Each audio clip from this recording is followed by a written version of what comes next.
Waheguru JIO.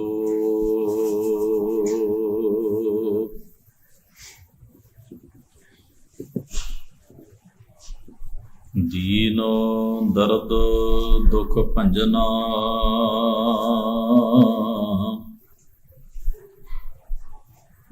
ਘਟ ਘਟ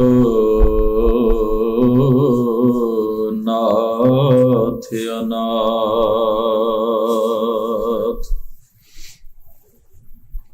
ਸ਼ਰਨ ਤੁਮਾਰੀ ਆਇਓ,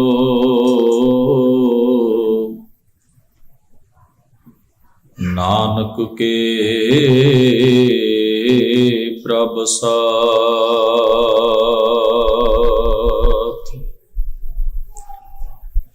ਤੇਰੇ ਕਵਨ ਕਵਨ ਗੁਣ ਕਹਿ ਕਹਿ ਗਾਵਾਂ।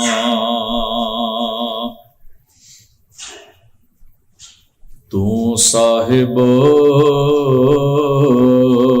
ਗੁਣੀ ਨਿਧਾਨਾ,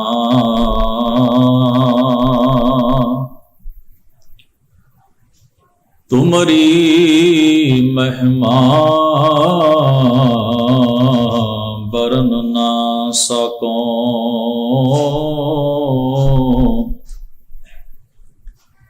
ਤੂੰ ਠਾਕੁਰ ਊਚ ਭਗਵਾਨਾ,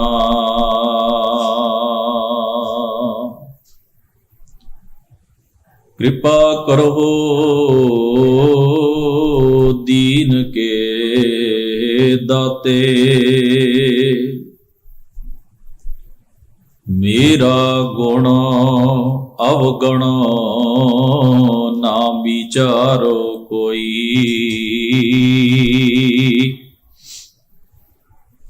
ਮਾਟੀ ਕਾ ਕਿਆ ਧੋਪੈ ਸੁਆਮੀ, ਮਾਨਸ ਕੀ ਗਤ ਇਹੀ। ਮਾਟੀ ਕਾ ਕਿਆ ਧੋਪੈ ਸੁਆਮੀ, ਮਾਨਸ ਕੀ ਗਤ ਇਹੀ।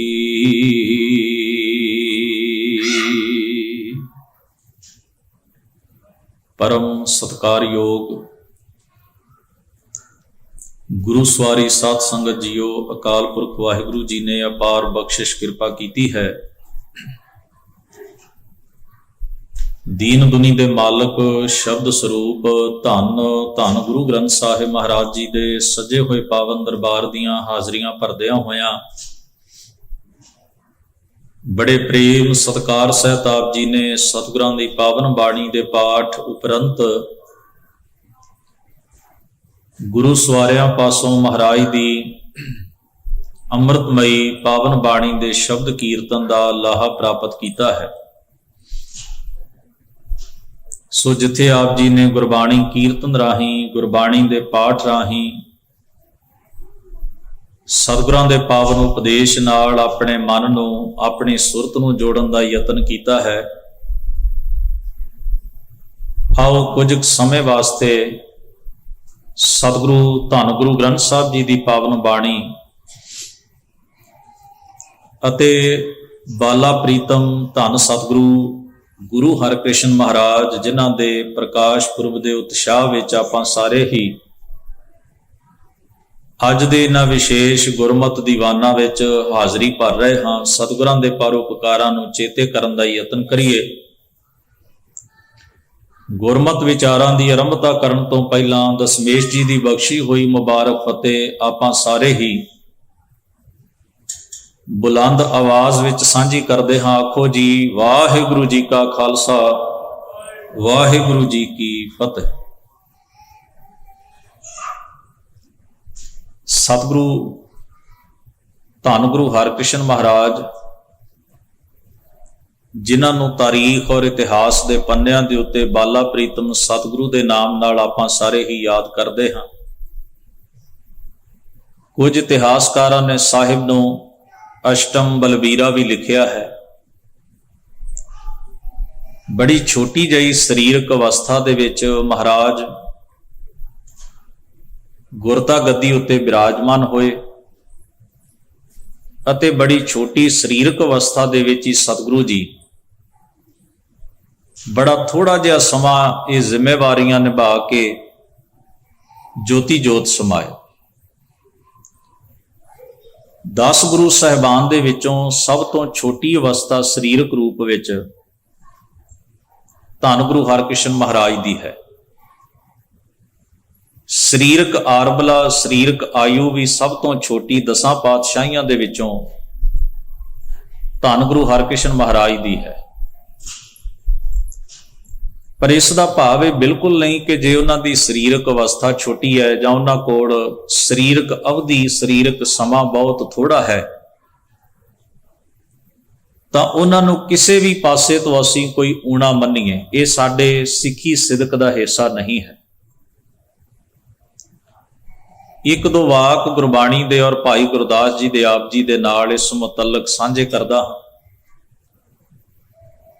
ਸਭ ਤੋਂ ਪਹਿਲਾਂ ਅਸੀਂ ਜਾਣੀਏ ਕਿ ਧੰਨ ਸਤਿਗੁਰੂ ਗੁਰੂ ਹਰਿਰਾਏ ਸਾਹਿਬ ਮਹਾਰਾਜ ਦੇ ਗ੍ਰਹਿ ਵਿਖੇ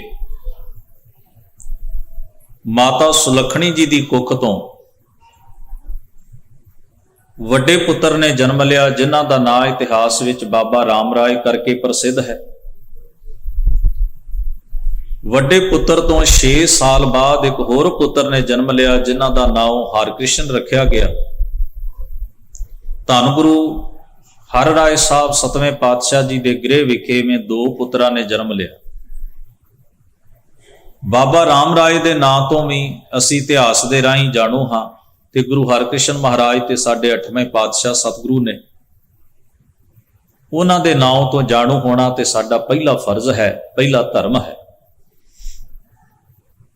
ਗੁਰੂ ਹਰਿਰਾਏ ਸਾਹਿਬ ਮਹਾਰਾਜ ਦੇ ਦੋਵਾਂ ਪੁੱਤਰਾਂ ਦੇ ਵਿੱਚ ਜ਼ਮੀਨ ਤੇ ਅਸਮਾਨ ਦਾ ਫਰਕ ਹੈ।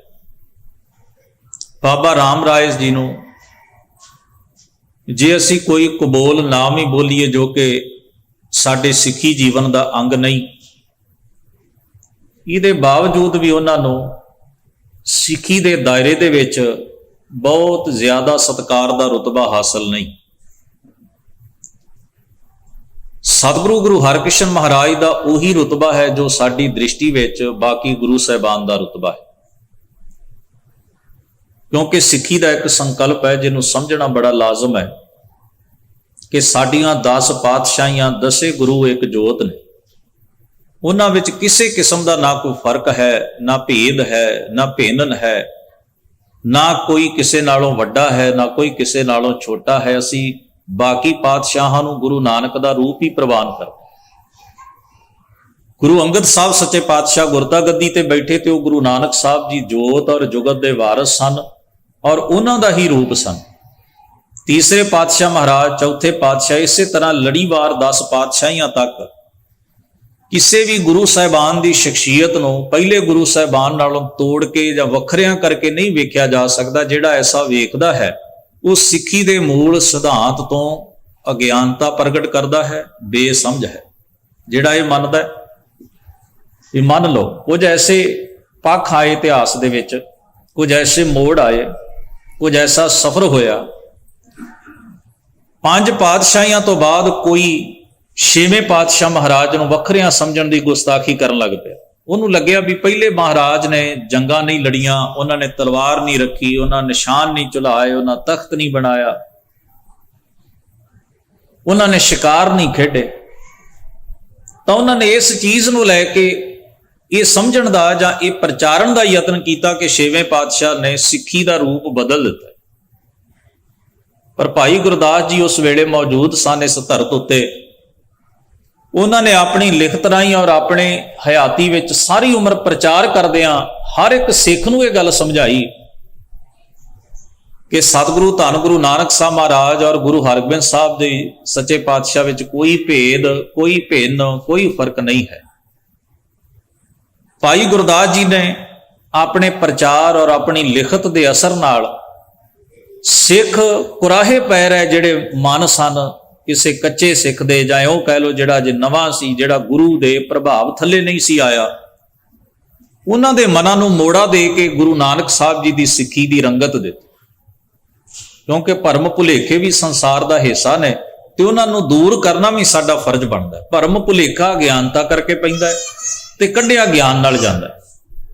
ਜਿੱਥੇ ਗਿਆਨ ਹੋਏਗਾ ਉੱਥੇ ਭਰਮ ਭੁਲੇਖਾ ਦੂਰ ਹੋਏਗਾ। ਜਿੱਥੇ ਕਿਸੇ ਚੀਜ਼ ਬਾਰੇ ਸਾਨੂੰ ਪਤਾ ਨਹੀਂ, ਸੋਝੀ ਨਹੀਂ, ਗਿਆਨ ਨਹੀਂ, ਨੌਲੇਜ ਨਹੀਂ, ਸਮਝ ਨਹੀਂ, ਉੱਥੇ ਉਸ ਚੀਜ਼ ਬਾਰੇ ਭੁਲੇਖੇ ਪੈ ਜਾਣੇ, ਭਰਮ ਪੈਦਾ ਹੋ ਜਾਣੇ ਸੁਭਾਵਿਕ ਖੇਡ ਹੈ। ਪਰ ਜਦੋਂ ਅਸੀਂ ਇਹਨਾਂ ਨੂੰ ਦੂਰ ਕਰਨ ਵਾਲੇ ਪਾਸੇ ਤੁਰਦੇ ਹਾਂ, ਸੋਝੀ ਹਾਸਲ ਕਰਦੇ ਹਾਂ, ਗਿਆਨ ਲੈਂਦੇ ਹਾਂ, ਤੇ ਸਾਡਾ ਉਹ ਭਰਮ ਭੁਲੇਖਾ ਜਿਹੜਾ ਹੈ, ਸਾਡਾ ਡਾਊਟ ਜਿਹੜਾ ਹੈ, ਉਹ ਸਾਡੇ ਅੰਦਰੋਂ ਨਿਕਲ ਜਾਂਦਾ। ਤੋ ਛੇਵੇਂ ਪਾਤਸ਼ਾਹ ਮਹਾਰਾਜ ਦੀ ਤਰਜ਼ੇ ਜ਼ਿੰਦਗੀ ਵੱਲ ਵੇਖ ਕੇ ਕਈਆਂ ਨੂੰ ਭੁਲੇਖਾ ਪਿਆ ਜਾਂ ਭੁਲੇਖਾ ਪਾਉਣ ਦਾ ਉਹਨਾਂ ਨੂੰ ਯਤਨ ਕੀਤਾ, ਸਧਾਰਨ ਭੋਲੇ ਭਾਲੇ ਲੋਕਾਂ ਨੂੰ। ਪਰ ਭਾਈ ਗੁਰਦਾਸ ਜੀ ਵਰਗੀ ਸ਼ਖਸੀਅਤ ਮੌਜੂਦ ਸਨ, ਉਹਨਾਂ ਦਾ ਚੰਗਾ ਤਗੜਾ ਪ੍ਰਭਾਵ ਸੀ। ਉਹਨਾਂ ਨੇ ਆਪਣੇ ਗਿਆਨ ਰਾਹੀਂ, ਆਪਣੇ ਪ੍ਰਚਾਰ ਰਾਹੀਂ ਗੁਰਸਿੱਖੀ ਦੇ ਅਕੀਦੇ ਦੀ ਵਿਆਖਿਆ ਕਰਕੇ ਲੋਕਾਂ ਦਾ ਭਰਮ ਭੁਲੇਖਾ ਦੂਰ ਕੀਤਾ। ਤੋ ਗੱਲ ਸਮਝ ਵਿੱਚ ਪੈ ਗਈ। ਇਸੇ ਤਰ੍ਹਾਂ ਕਈਆਂ ਦੇ ਮਨ ਵਿੱਚ ਇਹ ਖਿਆਲ ਆਇਆ ਕਿ ਧੰਨ ਗੁਰੂ ਹਰਕ੍ਰਿਸ਼ਨ ਮਹਾਰਾਜ ਦੀ ਆਯੂ ਜਿਹੜੀ ਉਹ ਬੜੀ ਛੋਟੀ ਹੈ, ਉਮਰ ਬੜੀ ਛੋਟੀ ਹੈ। ਜਦੋਂ ਗੁਰਤਾ ਗੱਦੀ ਤੇ ਬਿਰਾਜਮਾਨ ਹੋਏ ਤੇ ਬੜਾ ਥੋੜਾ ਜਿਹਾ ਸਮਾਂ ਉਹਨਾਂ ਨੇ, ਤਕਰੀਬਨ ਗੁਰਤਾ ਗੱਦੀ ਦੇ ਉੱਤੇ 3 ਸਾਲ ਦੇ ਨੇੜੇ ਤੇੜੇ ਦਾ ਸਮਾਂ ਬਤੀਤ ਕੀਤਾ ਹੈ। ਤੇ ਬੜੀ ਛੋਟੀ ਅਵਸਥਾ ਦੇ ਵਿੱਚ ਉਹਨਾਂ ਨੇ ਆਪਣਾ ਸਰੀਰਕ ਜਾਮਾ ਤਿਆਗ ਦਿੱਤਾ। ਤੇ ਕਈਆਂ ਨੂੰ ਲੱਗਿਆ ਇੰਨੀ ਛੋਟੀ ਅਵਸਥਾ, ਇਹਨਾਂ ਛੋਟਾ ਜਿਹਾ ਸਰੀਰ, ਇੰਨੀ ਛੋਟੀ ਜਿਹੀ ਔਦ, ਇਹਨਾਂ ਥੋੜਾ ਜਿਹਾ ਸਮਾਂ, ਤੇ ਗੁਰੂ ਨਾਨਕ ਸਾਹਿਬ ਮਹਾਰਾਜ ਸੱਚੇ ਪਾਤਸ਼ਾਹ ਜੀ ਦੀ ਜਗ੍ਹਾ ਦੇ ਉੱਤੇ ਬਿਰਾਜਮਾਨ ਹੋ ਕੇ ਗੁਰੂ ਅਖਵਾਉਣਾ ਜਾਂ ਸੰਗਤਾਂ ਵੱਲੋਂ ਉਹਨਾਂ ਨੂੰ ਗੁਰੂ ਪਾਤਸ਼ਾਹ ਕਹਿਣਾ, ਕਈਆਂ ਦੇ ਮਨ ਵਿੱਚ, ਅੱਜ ਹੀ ਨਹੀਂ ਉਹਨਾਂ ਸਮਿਆਂ ਵਿੱਚ ਵੀ ਕਈਆਂ ਦੇ ਮਨ ਵਿੱਚ ਇਹ ਭੁਲੇਖਾ ਪੈਦਾ ਹੁੰਦਾ ਰਿਹਾ। ਜਿਵੇਂ ਅਸੀਂ ਇੱਕ ਸਾਖੀ ਪੜ੍ਹਦੇ ਹਾਂ, 8ਵੇਂ ਪਾਤਸ਼ਾਹ ਮਹਾਰਾਜ ਹਜ਼ੂਰ ਜਿਸ ਵੇਲੇ ਦਿੱਲੀ ਨੂੰ ਜਾ ਰਹੇ ਸਨ ਤਾਂ ਪੰਜੋਖਰੇ ਆ ਕੇ ਲਾਲ ਚੰਦ ਨੂੰ ਵੀ ਇਹੀ ਭਰਮ ਪੈਦਾ ਹੋਇਆ, ਇੰਨੀ ਛੋਟੀ ਅਵਸਥਾ ਦਾ ਗੁਰੂ ਕਿਵੇਂ ਹੋ ਸਕਦਾ। ਜੇ ਵੱਡੀ ਅਵਸਥਾ ਵਾਲਾ ਗੁਰੂ ਹੋ ਸਕਦਾ ਤੇ ਇੱਥੇ ਤਾਂ ਲੋਕ 100 ਸਾਲ ਤੋਂ ਉੱਤੇ ਦੀਆਂ ਉਮਰਾਂ ਹੰਢਾ ਗਏ। ਕੋਈ ਜ਼ਰੂਰੀ ਥੋੜਾ ਕਿ ਜੇ ਕਿਸੇ ਮਨੁੱਖ ਦੀ ਉਮਰ ਵਡੇਰੀ ਹੈ ਤੇ ਉਹਨਾਂ ਅਕਲਮੰਦ ਤੇ ਸਿਆਣਾ ਵੀ ਹੋਏ। ਮੈਂ ਅੱਗੇ ਵੀ ਇੱਕ ਦਿਨ ਬੇਨਤੀ ਕੀਤੀ, ਜਿਹੜੀ ਸਿਆਣਪ ਹੈ, ਜਿਹੜੀ ਅਕਲ ਹੈ, ਉਹ ਨਾ ਤਾਂ ਕਿਸੇ ਬੋਲੀ ਦੀ ਮੁਤਾਜ ਹੈ, ਖਾਸ ਪ੍ਰੋਪਰ ਬੋਲੀ ਦੀ, ਜਾਂ ਬੋਲੀ ਬੰਦੇ ਨੂੰ ਬੋਲਣੀ ਆਉਂਦੀ ਤੇ ਅਕਲਮੰਦ ਹੀ ਹੋਏਗਾ, ਕੋਈ ਜ਼ਰੂਰੀ ਥੋੜਾ। ਨਾ ਉਹ ਕਿਸੇ ਪਹਿਰਾਵੇ ਦੀ ਮੁਤਾਜ ਹੈ, ਨਾ ਉਹ ਕਿਸੇ ਉਮਰ ਦੀ ਮੁਤਾਜ ਹੈ, ਨਾ ਉਹ ਕਿਸੇ ਜਗ੍ਹਾ ਦੀ ਮੁਤਾਜ ਹੈ। ਇਹ ਤਾਂ ਵਾਹਿਗੁਰੂ ਦੀ ਬਖਸ਼ਿਸ਼ ਹੈ। ਹੋ ਸਕਦਾ ਹੈ ਮੈਨੂੰ ਤੁਸੀਂ ਇਸ ਦ੍ਰਿਸ਼ਟੀ ਨਾਲ ਵੇਖਦੇ ਹੋ ਕਿ ਮੈਂ ਗੁਰੂ ਘਰ ਦਾ ਸੇਵਾਦਾਰ ਹਾਂ ਤੇ ਮਹਾਰਾਜ ਦੇ ਨੇੜੇ ਹਾਂ। ਹੋ ਸਕਦਾ ਹੈ ਮੈਂ ਤੁਹਾਡੇ ਨਾਲੋਂ ਕਿਤੇ ਦੂਰ ਹੀ ਹੋਵਾਂ ਮਹਾਰਾਜ ਨਾਲ, ਕਿਉਂਕਿ ਇੱਕ ਸਫ਼ਰ ਜਿਹੜਾ ਉਹ ਤਨ ਦਾ ਹੈ ਤੇ ਇੱਕ ਸਫ਼ਰ ਮਨ ਦਾ ਹੈ। ਜੇ ਮੈਂ ਤਨ ਦਾ ਸਫ਼ਰ ਕਰਕੇ ਗੁਰੂ ਦੇ ਨੇੜੇ ਹੋ ਗਿਆ ਤੇ ਜੇ ਮੈਂ ਮਨ ਦਾ ਸਫ਼ਰ ਨਹੀਂ ਕੀਤਾ ਤੇ ਉਹ ਦੂਰੀ ਮਿਟਣੀ ਨਹੀਂ। ਜੇ ਮੇਰੇ ਅੰਦਰ ਗੁਰੂ ਦੇ ਪ੍ਰਤੀ ਉਹ ਪ੍ਰੇਮ ਨਹੀਂ ਹੈ, ਭਾਵਨਾ ਨਹੀਂ ਹੈ, ਤਾਂ ਸਰੀਰਕ ਰੂਪ ਵਿੱਚ ਗੁਰੂ ਦੇ ਕੋਲ ਬੈਠਿਆਂ ਜਾਂ ਹਰ ਵੇਲੇ ਗੁਰੂ ਦੇ ਕੋਲ ਰਹਿੰਦਿਆਂ ਹੋਇਆਂ ਵੀ ਹੋ ਸਕਦਾ ਮੈਂ ਦੂਰ ਹੀ ਹੋਵਾਂ। ਗੁਰਮਤਿ ਦੇ ਅਸੀਂ ਇਹ ਨੁਕਤੇ ਸਮਝਣੇ ਹਨ, ਤਾਂ ਸਾਡੇ ਭਰਮ ਭੁਲੇਖੇ ਦੂਰ ਹੋਣਗੇ। ਜੇ ਮੇਰਾ ਪਹਿਰਾਵਾ ਜਿਹੜਾ ਉਹਦੇ ਤੋਂ ਇਹ ਪ੍ਰਭਾਵ ਕਿਸੇ ਨੂੰ ਲੱਗਦਾ ਹੈ ਵੀ ਇਹ ਬੰਦਾ ਧਾਰਮਿਕ ਹੈ, ਤੇ ਕੋਈ ਜ਼ਰੂਰੀ ਨਹੀਂ ਵੀ ਮੈਂ ਧਰਮ ਦਾ ਪਹਿਰਾਵਾ ਪਹਿਨ ਕੇ ਧਾਰਮਿਕ ਹੋ ਜਾਵਾਂ। ਜੇ ਮੇਰੇ ਅੰਦਰ ਧਰਮ ਨਹੀਂ ਆਇਆ ਤੇ ਹੋ ਸਕਦਾ ਧਰਮ ਦਾ ਪਹਿਰਾਵਾ ਪਹਿਨ ਕੇ ਵੀ ਮੈਂ ਧਰਮ ਤੋਂ ਦੂਰ ਹੀ ਫਿਰਦਾ ਹੋਵਾਂ। ਜੇ ਮੈਨੂੰ ਕੋਈ ਖਾਸ ਮੰਤਰ ਆਉਂਦਾ ਹੈ, ਕੋਈ ਖਾਸ ਸ਼ਬਦ ਆਉਂਦਾ ਹੈ, ਕੋਈ ਖਾਸ ਧਰਮ ਗ੍ਰੰਥ ਦੀ ਭਾਸ਼ਾ ਮੈਂ ਜਾਣਦਾ, ਇਹਦਾ ਮਤਲਬ ਇਹ ਥੋੜੀ ਹੈ ਵੀ ਉਹ ਸਾਰੇ ਦਾ ਸਾਰਾ ਗਿਆਨ ਮੈਂ ਇੰਪਲੀਮੈਂਟ ਵੀ ਕਰ ਲਿਆ। ਹੋ ਸਕਦਾ ਮੈਨੂੰ ਕੇਵਲ ਬੌਧਿਕ ਪੱਧਰ ਉੱਤੇ ਜਾਣਕਾਰੀ ਹੋਵੇ, ਜਿਸ ਨੂੰ ਆਪਾਂ ਨੌਲੇਜ ਕਹਿੰਦੇ ਹਾਂ, ਉਹ ਕਿਸੇ ਨੂੰ ਵੀ ਹੋ ਸਕਦੀ ਹੈ। ਮੈਂ ਅੱਗੇ ਵੀ ਇੱਕ ਦਿਨ ਉਦਾਹਰਣ ਸਾਂਝੀ ਕੀਤੀ ਸੀ। ਭਗਤ ਰਵਿਦਾਸ ਜੀ ਮਹਾਰਾਜ ਤੇ ਭਗਤ ਕਬੀਰ ਸਾਹਿਬ ਮਹਾਰਾਜ ਤੇ ਗੁਰੂ ਨਾਨਕ ਸਾਹਿਬ ਤੇ ਗੁਰੂ ਤੇਗ ਬਹਾਦਰ ਸਾਹਿਬ ਤੇ ਗੁਰੂ ਅੰਗਦ ਸਾਹਿਬ ਮਹਾਰਾਜ ਤੇ ਗੁਰੂ ਗ੍ਰੰਥ ਸਾਹਿਬ ਤੇ ਐਸੇ ਮਹਾਨ ਸ਼ਖਸੀਅਤਾਂ ਦੇ ਉੱਤੇ ਦੁਨੀਆ ਨੇ ਡਬਲ PhDਆਂ ਕੀਤੀਆਂ ਨੇ ਯੂਨੀਵਰਸਿਟੀਆਂ ਦੇ ਵਿੱਚ, ਪਰ ਉਹਨਾਂ ਦੇ ਹੱਥੋਂ ਸ਼ਰਾਬ ਦੀ ਗਲਾਸੀ ਨਹੀਂ ਛੁੱਟੀ ਅਜੇ ਤੱਕ। PhD ਕੀਤੀ ਹੈ ਗੁਰੂ ਨਾਨਕ ਸਾਹਿਬ ਤੇ, PhD ਕੀਤੀ ਹੈ ਕਬੀਰ ਸਾਹਿਬ ਮਹਾਰਾਜ ਤੇ, PhD ਕੀਤੀ ਹੈ ਭਗਤ ਰਵਿਦਾਸ ਮਹਾਰਾਜ ਦੇ ਉੱਤੇ। ਉਹਨਾਂ ਦਾ ਜੀਵਨ ਪੜ੍ਹਿਆ, ਖੋਜਾਂ ਕੀਤੀਆਂ, ਕਿਹਨੇ ਕੀ ਲਿਖਿਆ, ਉਹਨਾਂ ਦੀ ਬਾਣੀ ਪੜ੍ਹੀ, ਬਾਣੀ ਦੇ ਅਰਥ ਵੀ ਕਰ ਦਿੱਤੇ। PhD ਦਾ ਥੀਸਿਸ ਜੋ ਲਿਖਣਾ ਸੀ, ਖੋਜ ਕਰਨੀ ਪੈਣੀ ਸੀ। ਪਤਾ ਨਹੀਂ ਕਿੰਨੇ ਵਿਦਵਾਨਾਂ ਦੀਆਂ ਕੋਟੇਸ਼ਨਾਂ ਦਿੱਤੀਆਂ ਔਰ ਕਿੰਨਿਆਂ ਨੂੰ ਕੋਡ ਕੀਤਾ ਆਪਣੇ ਥੀਸਿਸ ਵਿੱਚ, ਵੱਡੀਆਂ ਵੱਡੀਆਂ ਕਿਤਾਬਾਂ ਲਿਖੀਆਂ।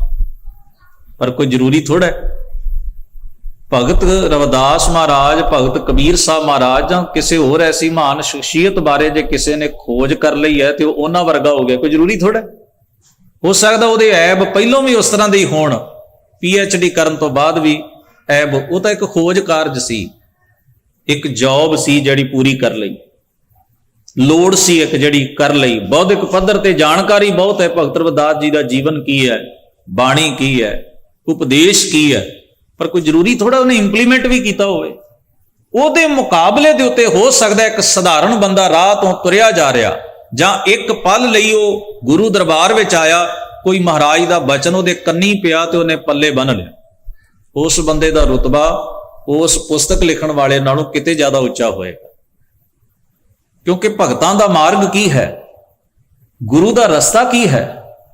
ਗੁਰੂ ਦਾ ਰਸਤਾ ਹੈ ਗਾਵੀਐ ਸੁਣੀਐ ਮਨ ਰੱਖੀਐ ਭਾਉ।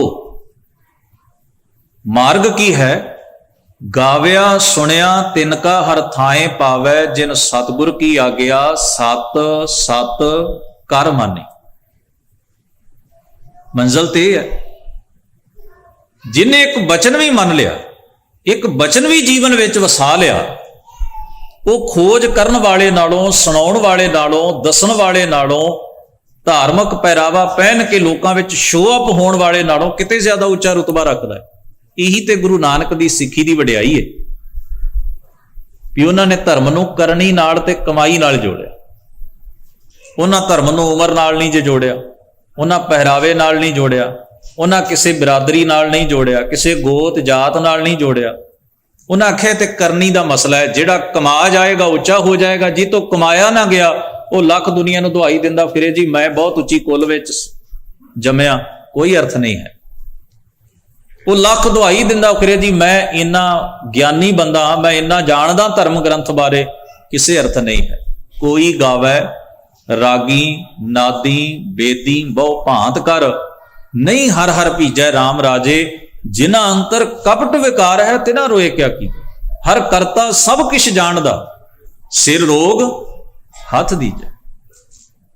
ਤੋ ਸਾਹਿਬ ਸਤਿਗੁਰੂ ਮਹਾਰਾਜ ਦਾ ਮਾਰਗ ਤਾਂ ਇਹ ਹੈ। ਤੋ ਜਿਹੜੀ ਆਤਮਿਕ ਉਚਾਈ ਹੈ ਨਾ, ਜਿਹੜਾ ਅਸੀਂ ਕਹਿੰਦੇ ਆ ਵੀ ਜੀਵਨ ਦਾ ਉੱਚਾ ਹੋ ਜਾਣਾ, ਸੁਰਤ ਦਾ ਉੱਚਾ ਹੋ ਜਾਣਾ, ਜੀਵਨ ਦੇ ਉੱਚੇ ਹੋਣ ਦਾ ਅਰਥ ਹੈ ਸੁਰਤ ਦਾ ਉੱਚਾ ਹੋ ਜਾਣਾ। ਤੇ ਸੁਰਤ ਨੂੰ ਉੱਚਿਆਂ ਕਰਨ ਵਾਸਤੇ ਕੋਈ ਬੰਦਿਸ਼ ਨਹੀਂ ਹੈ, ਭਾਵੇਂ ਬਚਪਨ ਹੋਵੇ, ਭਾਵੇਂ ਜਵਾਨੀ ਹੋਵੇ, ਭਾਵੇਂ ਬੁਢੇਪਾ ਹੋਵੇ। ਜਦੋਂ ਬਖਸ਼ਿਸ਼ ਹੋ ਗਈ, ਜਦੋਂ ਕਿਰਪਾ ਦੇ ਪਾਤਰ ਬਣ ਗਏ, ਉਦੋਂ ਹੀ ਭਲਾ ਹੋ ਗਿਆ।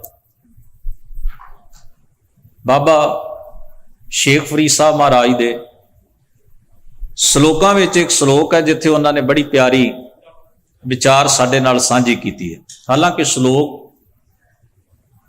ਉਹਦੀ ਜੋ ਵਰਡਿੰਗ ਹੈ, ਜੋ ਸ਼ਬਦਾਵਲੀ ਹੈ, ਫਰੀਦਾ ਕਾਲੀ ਜਿਨੀ ਨਾ ਰਾਵਿਆ ਧੌਣੀ ਰਾਵੈ ਕੋਈ, ਕਰ ਸਾਈ ਸਿਉ ਪਿਰਹੜੀ ਰੰਗ ਨਵੇਲਾ ਹੋਏ। ਕਾਲੇ ਕੇਸ ਸਾਡੇ ਕਦੋਂ ਹੁੰਦੇ ਨੇ? ਆਮ ਨਾਰਮਲੀ ਜੇ ਕੋਈ ਸਰੀਰ ਦਾ ਵਾਧਾ ਘਾਟਾ ਨਾ ਹੋਵੇ ਤੇ ਕਾਲੇ ਕੇਸ ਬਚਪਨ ਵਿੱਚ ਹੁੰਦੇ ਨੇ, ਜਵਾਨੀ ਚ ਹੁੰਦੇ ਨੇ। ਚਿੱਟੇ ਕਦੋਂ ਹੁੰਦੇ ਨੇ? ਜਦੋਂ ਵਡੇਪਾ ਹੋਣਾ ਸ਼ੁਰੂ ਹੋ ਜਾਏ, ਉਮਰ ਵੱਡੀ ਹੁੰਦੀ ਜਾਂਦੀ ਹੈ ਤੇ ਸਰੀਰ ਦਾ ਤੇ ਕੇਸਾਂ ਦਾ ਹਾਵ ਭਾਵ ਤੇ ਰੰਗ ਤਬਦੀਲ ਹੋਣਾ ਸ਼ੁਰੂ ਹੋ ਜਾਂਦਾ।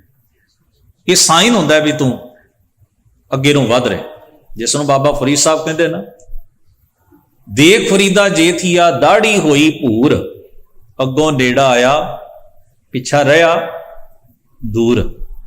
ਅਗਲਾ ਪਾਸਾ ਨੇੜੇ ਆ ਰਿਹਾ ਤੇ ਜਨਮ ਵਾਲੀ ਖੇਡ ਜਿਹੜੀ ਉਹ ਬੜੀ ਪਿੱਛੇ ਰਹਿ ਰਹੀ, ਉਹ ਪੁਰਾਣੀ ਹੋ ਰਹੀ। ਹਰ ਸਾਲ ਜਦੋਂ ਸਾਡੀ ਜਨਮ ਤਰੀਕ ਆਉਂਦੀ ਹੈ ਨਾ, ਤੇ ਭਲੇ ਆਪਾਂ ਖੁਸ਼ ਹੁੰਦੇ ਆ, ਚੰਗੀ ਗੱਲ ਹੈ ਵੀ ਅਸੀਂ ਇੰਨਾ ਅੰਕੜਾ ਪਾਰ, ਖੁਸ਼ੀ ਇਸ ਗੱਲ ਦੀ ਹੋਣੀ ਚਾਹੀਦੀ ਹੈ ਵੀ ਇੰਨਾ ਅੰਕੜਾ ਪਾਰ ਕਰ ਗਏ ਆ ਉਹਦੀ ਮਿਹਰ ਨਾਲ, ਵਰਨਾ ਜਨਮ ਤੋਂ ਤਾਂ ਬਹੁਤ ਦੂਰ ਚਲੇ ਗਏ ਆ। ਜੇ 40ਵਾਂ ਜਨਮ ਦਿਨ ਹੈ ਤੇ ਇਹਦਾ ਮਤਲਬ 40 ਤੇ ਲੈਸ ਹੋਏ ਨੇ ਨਾ। ਅਗਲਾ ਤੇ ਬੋਨਸ ਹੀ ਹੈ, ਮਿਲ ਜਾਏ ਤੇ ਮਿਲ ਜਾਏ, ਨਾ ਮਿਲੇ ਤੇ ਨਾ ਮਿਲੇ। 40 ਤੇ ਗਏ ਨਾ, ਉਹ ਤਾਂ ਨਹੀਂ ਨਾ ਆਉਣ ਲੱਗੇ, ਉਹ ਤਾਂ ਗੁਜ਼ਰ ਗਏ ਤੇ ਅਗਲਾ ਬੋਨਸ ਹੈ। ਮਿਲਦਾ ਰਿਹਾ ਤੇ ਭਾਵੇਂ ਸੈਂਚਰੀ ਮਾਰ ਜਾਈਏ, ਨਾ ਮਿਲਿਆ ਤੇ ਭਾਵੇਂ ਅਗਲੇ ਸਾਹ ਵਿੱਚ ਹੀ ਕੰਮ ਖਤਮ ਹੋ ਜਾਏ। ਤੋ ਦਾਵਾ ਤੇ ਉਹ 40, ਮੈਂ 40 ਹੰਢਾ ਲੈਣਾ। ਤੋ ਜੇ ਖੁਸ਼ੀ ਵੀ ਹੈ ਸਾਨੂੰ ਆਪਣੇ ਜਨਮ ਦਿਨ ਦੀ, ਤਾਂ ਇਸ ਭਾਵ ਚ ਹੋਣੀ ਚਾਹੀਦੀ ਵੀ ਸ਼ੁਕਰ ਹੈ ਤੇਰਾ 40 ਲੰਘ ਹੈ।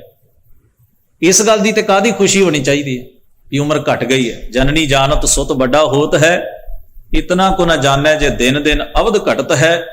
ਮੋਰ ਮੋਰ ਕਰ ਅਧਿਕ ਲਾਡ ਧਰ ਪੇਖਤ ਹੀ ਜਮਰਾਓ ਹਸੈ। ਐਸਾ ਤੈਂ ਜਗ ਭਰਮ ਲਾਇਆ, ਕੈਸੇ ਬੂਝੈ ਜਬ ਮੋਹਿਆ ਹੈ ਮਾਇਆ। ਤਾਂ ਸ਼ੁਕਰ ਕਰਨਾ ਚਾਹੀਦਾ, ਜਿਹੜੀ ਘੜੀ ਗੁਜ਼ਰਦੀ ਹੈ, ਜਿਹੜਾ ਸਮਾਂ ਲੰਘਦਾ ਹੈ, ਉਹਦਾ ਸ਼ੁਕਰ ਹੈ, ਉਹਦੀ ਮਿਹਰਬਾਨੀ ਹੈ, ਉਹਦੀ ਬਖਸ਼ੰਦਗੀ ਹੈ, ਉਹਦੀ ਕਿਰਪਾ ਹੈ ਕਿ ਉਹਨੇ ਸਮਾਂ ਸਾਨੂੰ ਦੇ ਕੇ ਨਿਵਾਜਿਆ ਹੈ। ਵਰਨਾ ਜ਼ੋਰ ਤੇ ਕੋਈ ਨਹੀਂ, ਧੱਕਾ ਤੇ ਕੋਈ ਨਹੀਂ, ਤੇ ਦਾਵਾ ਵੀ ਕੋਈ ਨਹੀਂ। ਸਾਹਿਬ ਸਤਿਗੁਰੂ ਮਹਾਰਾਜ ਬਾਬਾ ਫਰੀਦ ਸਾਹਿਬ ਜੀ ਫਰਮਾਉਂਦੇ ਨੇ, ਕਹਿੰਦੇ ਨੇ, ਕਾਲੀ ਜਿਨੀ ਨਾ ਰਾਵਿਆ। ਇਹਦਾ ਹੁਣ ਸਿੱਧੇ ਸਿੱਧੇ ਅਰਥ ਪੜੀਏ ਆਪਾਂ, ਪਹਿਲਾਂ ਸਮਝ ਆ ਜਾਏ ਸੌਖੀ ਸਾਨੂੰ।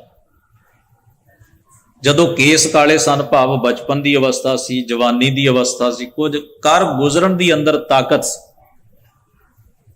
ਜੀਵਨ ਨੂੰ ਘੜਨ ਦਾ, ਜੀਵਨ ਦਾ ਮਿਆਰ ਸੈੱਟ ਕਰਨ ਦੀ ਅੰਦਰ ਸਮਰੱਥਾ ਸੀ। ਇਸੇ ਕਰਕੇ ਆਪਾਂ ਬੱਚੇ ਨੂੰ ਸਿਖਾਉਂਦੇ, ਆ ਨਾ ਬੋਲ, ਆ ਨਾ ਖਾ, ਐਵੇਂ ਨਾ ਪਹਿਨ, ਐ ਨਾ ਕਰ, ਉਹ ਨਾ ਕਰ। ਆਪਾਂ ਕਹਿੰਦੇ ਹਨ ਬੱਚੇ ਨੂੰ ਘਰ 'ਚ ਕਿੰਨਾ ਕੁਝ ਦੱਸੀਏ, ਇਸੇ ਕਰਕੇ ਇਹਦਾ ਇੱਕ ਮਿਆਰ ਬਣ ਜਾਏ। ਜੇ ਹੁਣੇ ਦੀ ਬੋਲੀ ਵਿਗੜ ਗਈ ਤੇ ਬਾਅਦ 'ਚ ਸੁਧਰਨੀ ਨਹੀਂ, ਹੁਣੇ ਦੀ ਸੰਗਤ ਵਿਗੜ ਗਈ ਫਿਰ ਸੁਧਰਨੀ ਨਹੀਂ, ਹੁਣੇ ਦਾ ਖਾਣ ਪੀਣ, ਰਹਿਣ ਸਹਿਣ ਜਾਂ ਹੋਰ ਆਦਤਾਂ ਜੇ ਹੁਣ ਵਿਗੜ ਗਈਆਂ, ਕੱਲ ਨੂੰ ਬਦਲਣੀਆਂ ਬਹੁਤ ਔਖੀਆਂ ਹੋਣਗੀਆਂ। ਇਸੇ ਕਰਕੇ ਬੱਚੇ ਨੂੰ ਆਪਾਂ 24 ਘੰਟੇ ਇੰਸਟਰਕਸ਼ਨਸ ਦਿੰਦੇ ਰਹਿੰਦੇ ਆ, ਹਦਾਇਤਾਂ ਦਿੰਦੇ, ਆ ਨਾ ਕਰੀ, ਆ ਨਾ ਕਰੀ, ਆ ਨਾ ਕਰੀ, ਆ ਗੱਲ ਕਰੀ, ਆ ਗੱਲ ਕਰੀ। ਇਸ ਤਰ੍ਹਾਂ ਹੀ ਹੁੰਦਾ, ਸਾਡੇ ਨਾਲ ਵੀ ਹੋਇਆ, ਆਪਾਂ ਵੀ ਕਰਦੇ ਹਾਂ ਜੋ ਸਾਨੂੰ ਸਹੀ ਲੱਗਦਾ।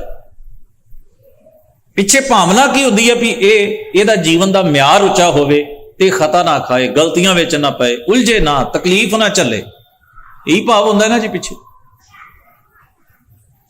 ਹੁਣ ਇਹਦਾ ਮਤਲਬ ਹੈ ਬਾਬਾ ਫਰੀਦ ਸਾਹਿਬ ਨੇ ਕਿਹਾ ਵੀ ਜੇ ਕਾਲੀ ਜਿਨੀ ਨਾ ਰਾਵਿਆ ਧੌਲੀ ਰਾਵੈ ਕੋਈ।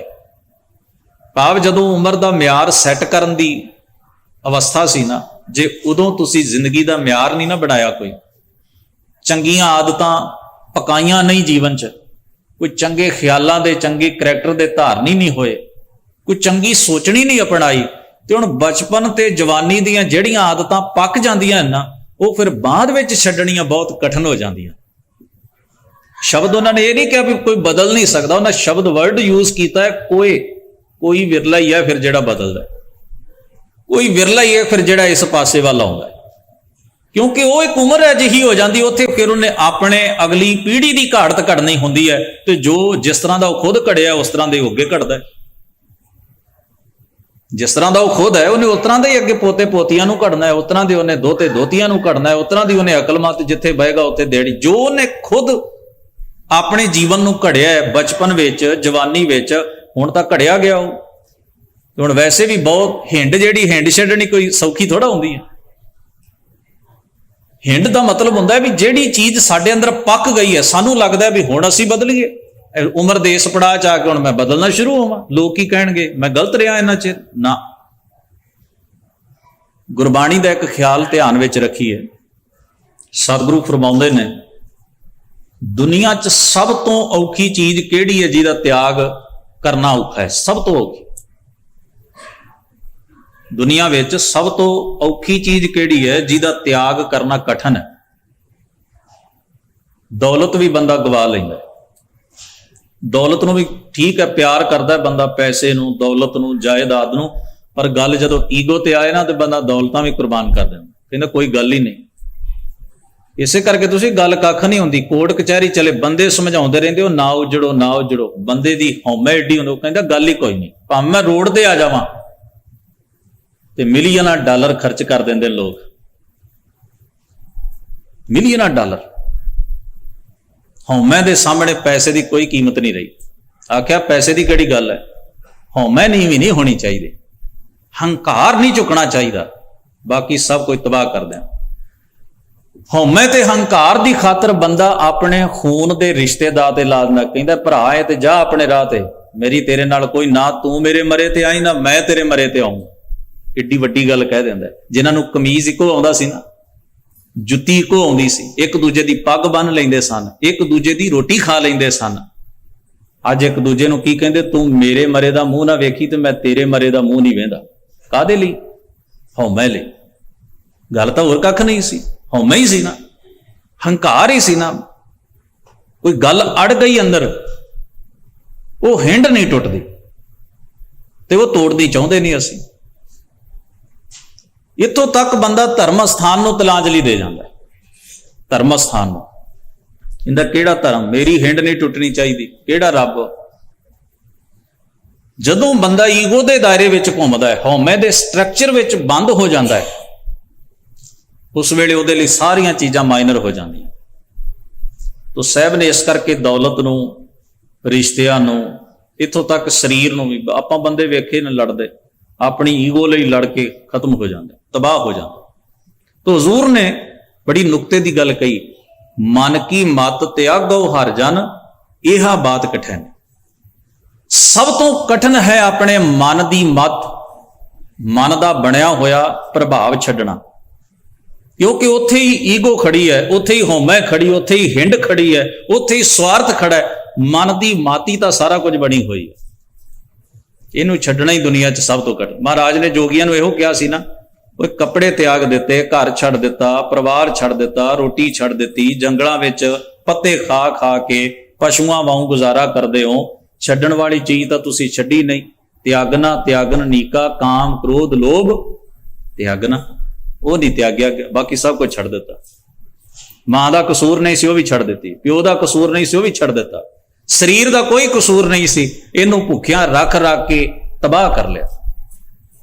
ਨੰਗਿਆਂ ਰੱਖ ਰੱਖ ਕੇ ਜੰਗਲਾਂ ਦੇ ਵਿੱਚ ਇਹਨੂੰ ਕਸ਼ਟ ਦਿੰਦੇ ਰਹੇ, ਧੂਣੇ ਤਪਾਉਂਦੇ ਰਹੇ। ਮਹਾਰਾਜ ਨੇ ਆਖਿਆ ਉਹ ਛੱਡਣਾ ਤੇ ਕੁਝ ਹੋਰ ਸੀ, ਤਿਆਗਣ ਵਾਲੀ ਗੱਲ ਤਾਂ ਅੰਦਰ ਬੈਠੀ ਸੀ, ਉਹ ਤਿਆਗੀ ਨਹੀਂ। ਆਹ ਕਾਹਨੂੰ ਖਪਾਖਾਨਾ ਕੀਤਾ? ਗ੍ਰੇ ਤਾਜ ਬਨ ਖੰਡ ਜਾਈਐ, ਚੁਨ ਖਾਈਐ ਕੰਦਾ, ਅਜੋ ਬਿਕਾਰ ਨਾ ਛੋਡਈ ਪਾਪੀ ਮਨ ਮੰਦਾ, ਕਿਉਂ ਛੂਟੋਂ ਕੈਸੇ ਤਰੋਂ ਭਵਜਲ ਨਿਧ ਭਾਰੀ, ਰਾਖ ਰਾਖ ਮੇਰੇ ਬੀਠਲਾ ਜਾਨੋ शरण तुम्हारी। माया तजी ता क्या पया, जो मान तजया नहीं जाए।